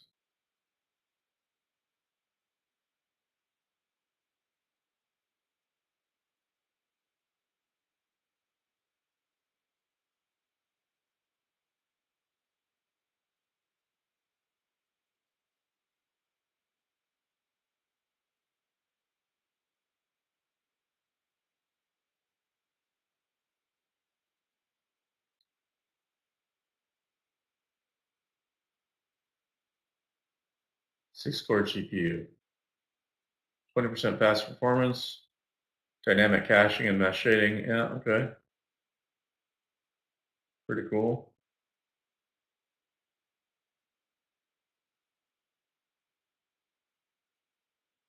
But I don't know why they're kind of leading with gaming, but like I don't know. I've never done gaming on my phone. I could be, maybe I'm just getting old. I don't know. But like, if you're a kid, are you gonna have an 18 or 16 Pro? It's $2,500. I mean, I suppose there are some spoiled kids out there. Glad we got out of ARM. Look, it's moving higher now. Let's see.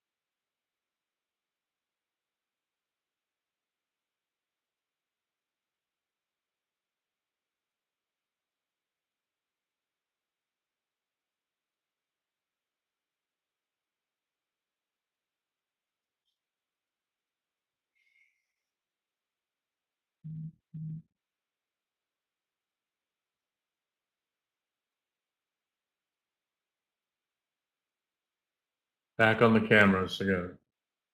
They touch on Apple Intelligence for like 10 seconds, and then they're like, oh, we're going to talk about the camera now.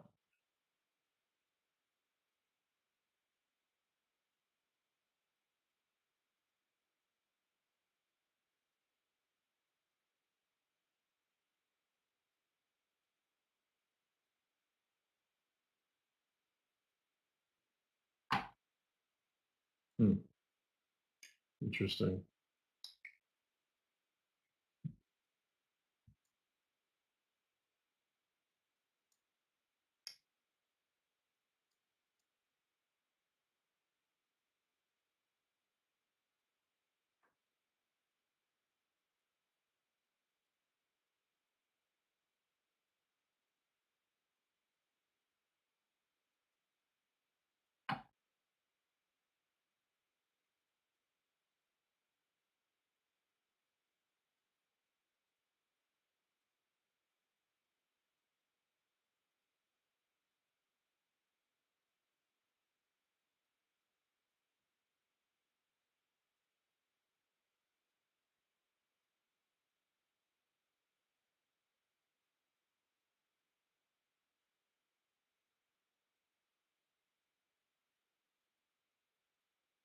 Is this a bear trap?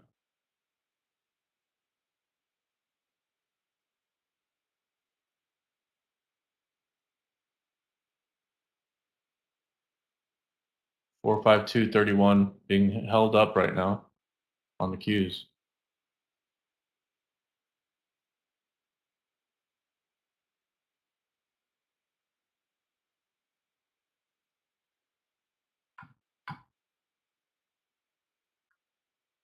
This very well could be a bear trap.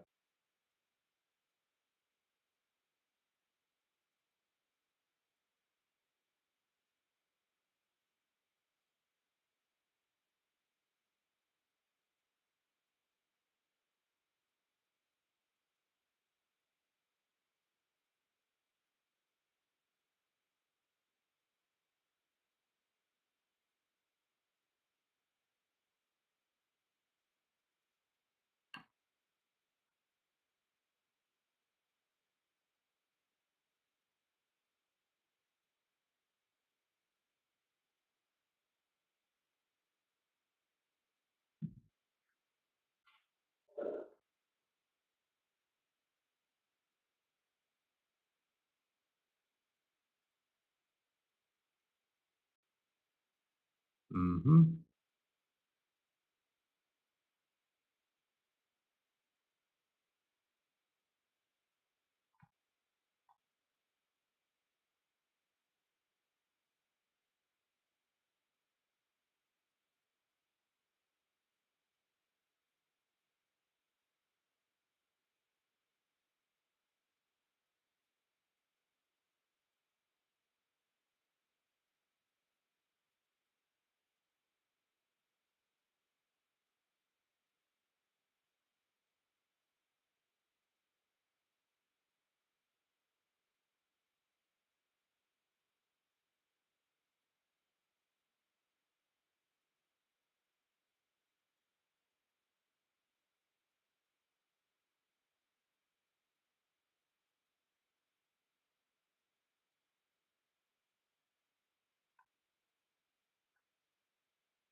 This is starting to feel like a trap for bears.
Mm-hmm. Watch the SPY and the Q here, so guys. This is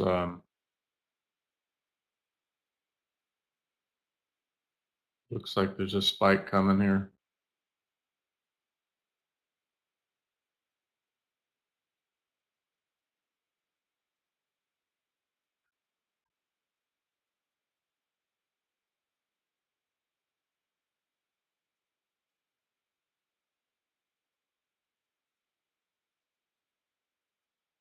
Mm-hmm.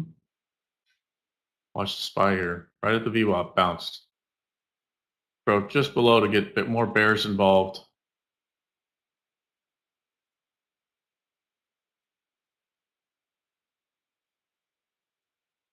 Watching Apple might be a decent time to get back in.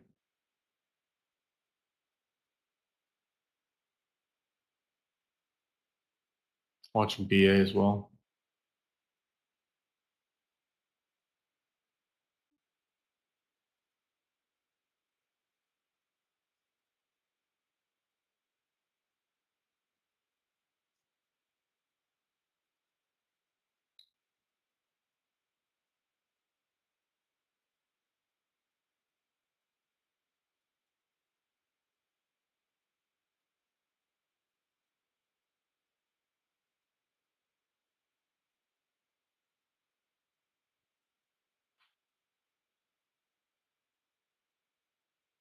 Okay, bears are showing up trying to take over here. Let's see if they actually can pull it off.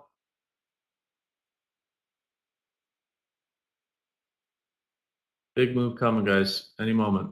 Whether it's the bears or the bulls, it's coming. So if we see a drop, there will be some continuation. Watching NVIDIA under 105, see how it behaves. Watching the SPY now under 545. Apple's aiming at the low of day, 217.05. If it breaks that, guys, 215 is the next logical level. Q's now just broke underneath 452.31. It's trying to hang on for dear life. Let's see what happens.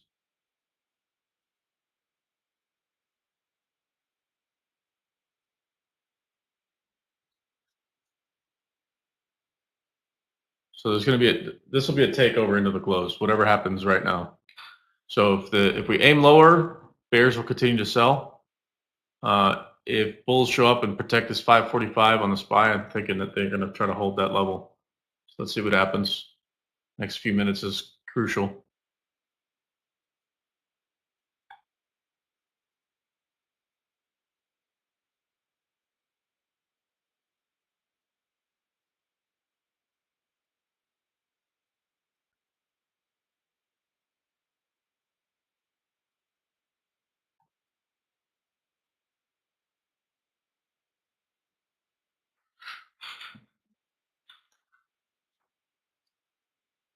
I don't see them letting this market collapse before the debate. Yeah, maybe. I mean, it's already, I shouldn't say it collapsed, but pretty strong pullback, right? But collectively, we're still up big on the year. So while, yeah, we've had a couple rough sessions, I mean, look at the SPY year to date, it's up 15%. So 2% drop, who cares, right? All right, it's now or never for the bears.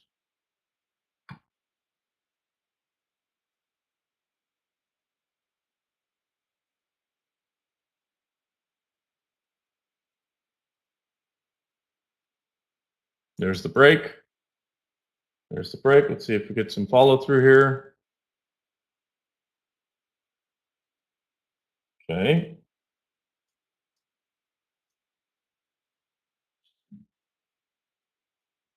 Next level on the SPY to watch is going to be 544.12. Watching Tesla this break here. NVIDIA is, this is again, this feels trappy, right? For lack of a better word. NVIDIA breaks the 105, slams down, 21 cents, 104.79, and then bounces.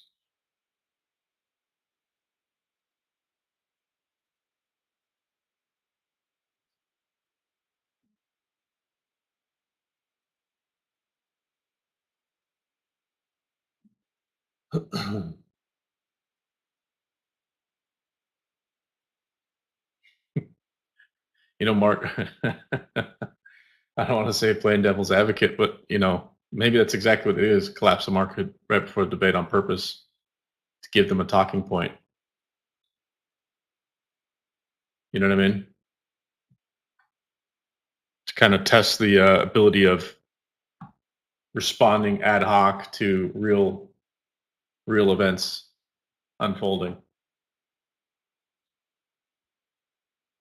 Okay, I'm watching Apple maybe for a long. Let's see what happens. Because again, I'm looking at the SPY, I'm looking at the Qs. This feels like it's a trap.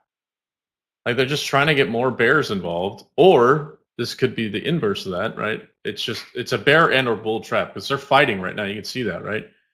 You're seeing a shooting star form right now in the 1 minute on the SPY after a hammer.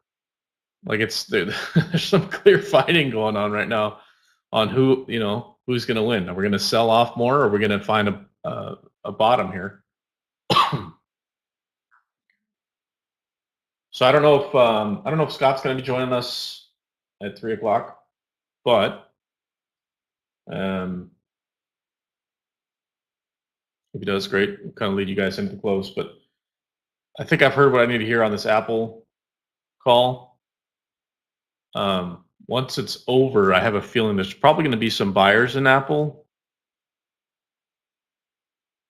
Again, it just feels very, very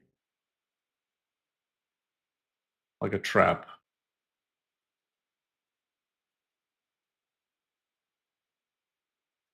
What would be awesome, Mark? A collapse for the debate, so they have something to argue about or talk about in real time.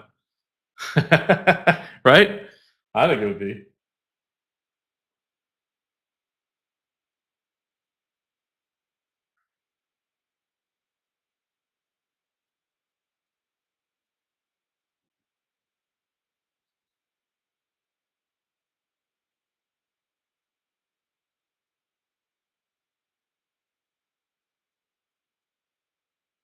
All right, looks like we're losing half the folks in the room, but appreciate you guys hanging here. Hopefully the Apple call was worthwhile, sharing some sound bites there. But right now, this little battleground, if we see a big green candle, get long. If you see a big red candle, short it. So I have a feeling this 545 on the SPY seems to be a level that bulls don't want to let go of, and bears want to crush it. But I don't know. Maybe this becomes that new consolidation. I mentioned that right 3 weeks ago, or whenever it was. Wanted to see a consolidation on the Qs down at 45231. We're there now, and if we hold that level, I think, or this level, kind of where we're at now, I think there's a shot at moving higher in markets. So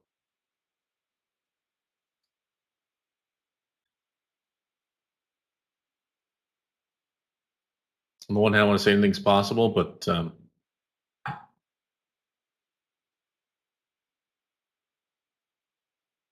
right on. Thanks, Steve. Appreciate it. Yeah, I don't think it'll be like this every day. I just, like I said, I was going to watch this Apple event anyway, so figured, if I can offer kind of a perspective while it's happening, great. If not, that's okay too. But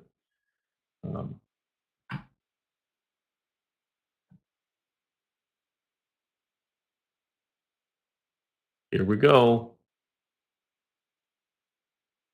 217.90, guys. What do you think? Apple stop loss at the low of day. Let's wait. No.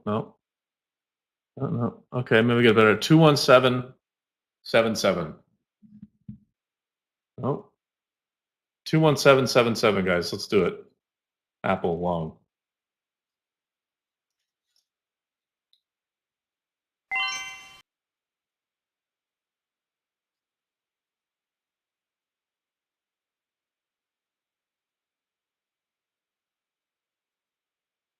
Nope, no trade on Apple. Cancel. Be able to pre-order your phone on Friday and available September 20th on the new iPhone Pros.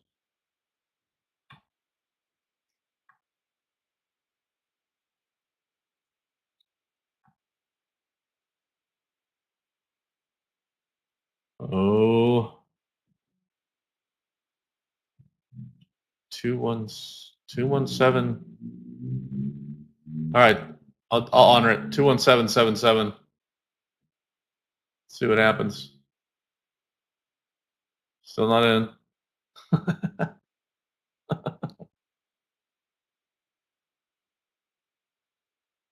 Oh, you're in, Mark? Right on, man. Good luck.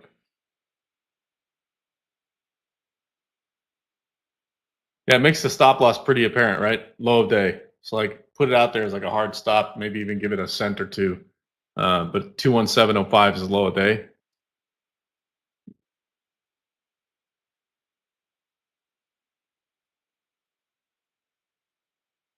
They're about to wrap up the session here in a bit.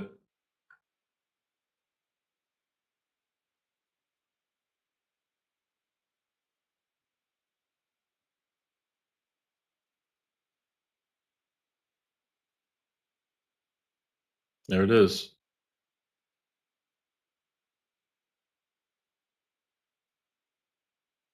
Maybe I do 2 I could probably get him earlier. I don't know. Cancel my Apple. I'm not doing it. You're out? Oh man, sorry, Mark. Yeah.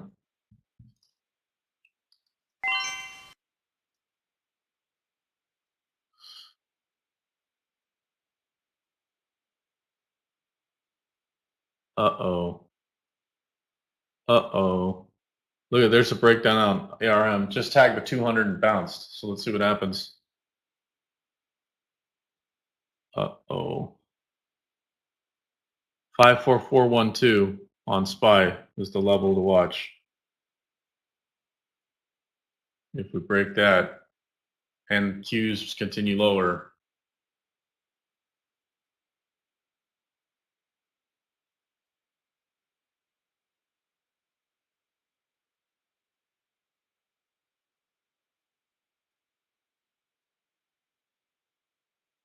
well, that's it. It's over.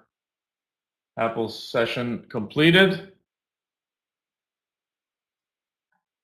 Did a little recap, kind of what's happening. I don't know though. Like, here it goes now. See, this is why it feels so like a trap, because there's buyers waiting and there's sellers waiting, and they want to see like, oh, hey, we broke the low of day, get out those, or get the bears in so that they could squeeze them. You know what I mean? It's brutal.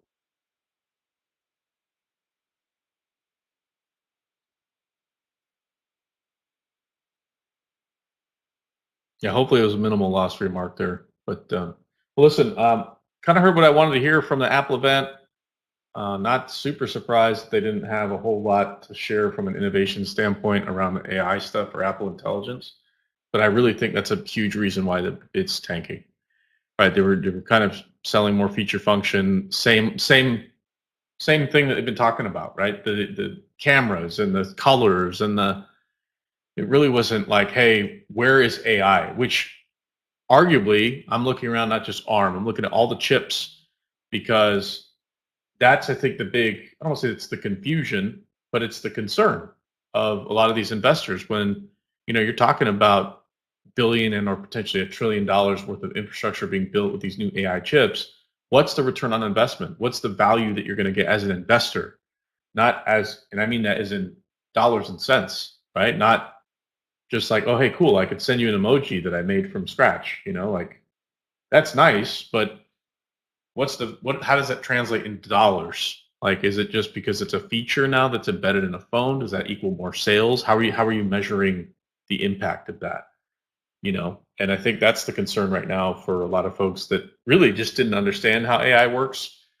Fundamentally, I think the biggest thing you're going to see is improved productivity, but how you measure that is a question mark, right? It's not really, it's more helping your bottom line. You could have 5 people do the job of 10 maybe in the creative process, right? Or if you're curating goods and you have to write descriptions, you could probably do that in less time with the LLM. So again, does that equal ROI or revenue? Not ROI, but revenue. I think that's kind of what the question mark is right now for a lot of folks that don't understand the full breadth and depth of capability for AI and machine learning, because the applications of AI and machine learning, for example, in defense, military is incredible what they're doing. And so that's more so an investment in innovation, but the revenue associated to that is that you're buying products that, have heads-up displays that allow you to, fighter pilots to see more, right? There's a bunch of stuff that I'm sure, highly classified components, but you got to imagine whatever we see as consumers is ancillary to, or, kind of secondary to what might be used elsewhere. So I don't know. I think it's still the early innings for AI. I'm a like perma bull when it comes to AI because that genie's out of the lamp now. I think the next big companies that we see that actually can put control of parameters or responsible components of AI is going to be probably the next big boom in the AI segment, so that you can have explainable AI and machine learning models. They're already starting to do that, but having that provenance to ensure that there's not any egregious or nefarious behavior happening with AI is going to be the next big boom, I think. So when we see startups that come out with that, I will likely be involved in their IPOs or, investing in those IPOs, because I think that's the next big boom. Like, how do you make sure that your AI models are A, safe, B, usable, and C, explainable, so that you can then turn around and go, hey, like, I want to change or fine tune this aspect of said model. You should be able to do that. But right now, a lot of these APIs that they're using, for example, even from OpenAI, they're bound by that API, right? And the people making those changes to said API is OpenAI. So you're kind of stuck and kind of hostage, if you will, to their updates and upgrades that they make on that API. So I hope that helps. But yeah, more to come in the AI space, though. I really think, literally, we're early doors on that. We're seeing a lot of software companies use AI components, right? In, say, for example, Salesforce, right? Where they're trying to help sellers identify and communicate with their end customers more consistently, and things of that nature, right? Like, hey, I prefer that you contact me via text or email. Like, great. Now any kind of correspondence that comes out of your CRM will be in that format that's, preferred by, your customer. So stuff like that, I think, is kind of interesting, and it seems like it's not a big deal, but I think for a lot of companies, especially enterprises, one of the hardest things to do is if you lose sellers or customer support or what have you, and you lose all the provenance of a customer, that's a huge deal. That's like a big blow to a company, versus having that information being stored and transcribed and summarized. Then a new seller that could come in and sell to said customer will have that information at their fingertips and kind of pick up where they left off, versus starting from scratch. So again, these use cases, there's tons of them. I could probably literally come up with 300 of them off the top of my head. At least 50. But ultimately, I think AI is going to be here to stay. It's just a question of how do you measure revenue versus investment. So I think people are, getting a little concerned about that. I don't blame them. It's a little bit of a long game anyway, versus instant reward, which a lot of these investors want that. So anyway, listen, I'm going to be out of here. 2:45, longer day than I planned to take here. But listen, appreciate each and every one of you. I don't know for sure if Scott will be back here at 3 o'clock. Hopefully it is. Maybe take you guys through the close. But again, really appreciate you guys being here. Appreciate y'all, being interactive through the session. And we will see you at the open tomorrow. Trade safe. Cheers. God bless.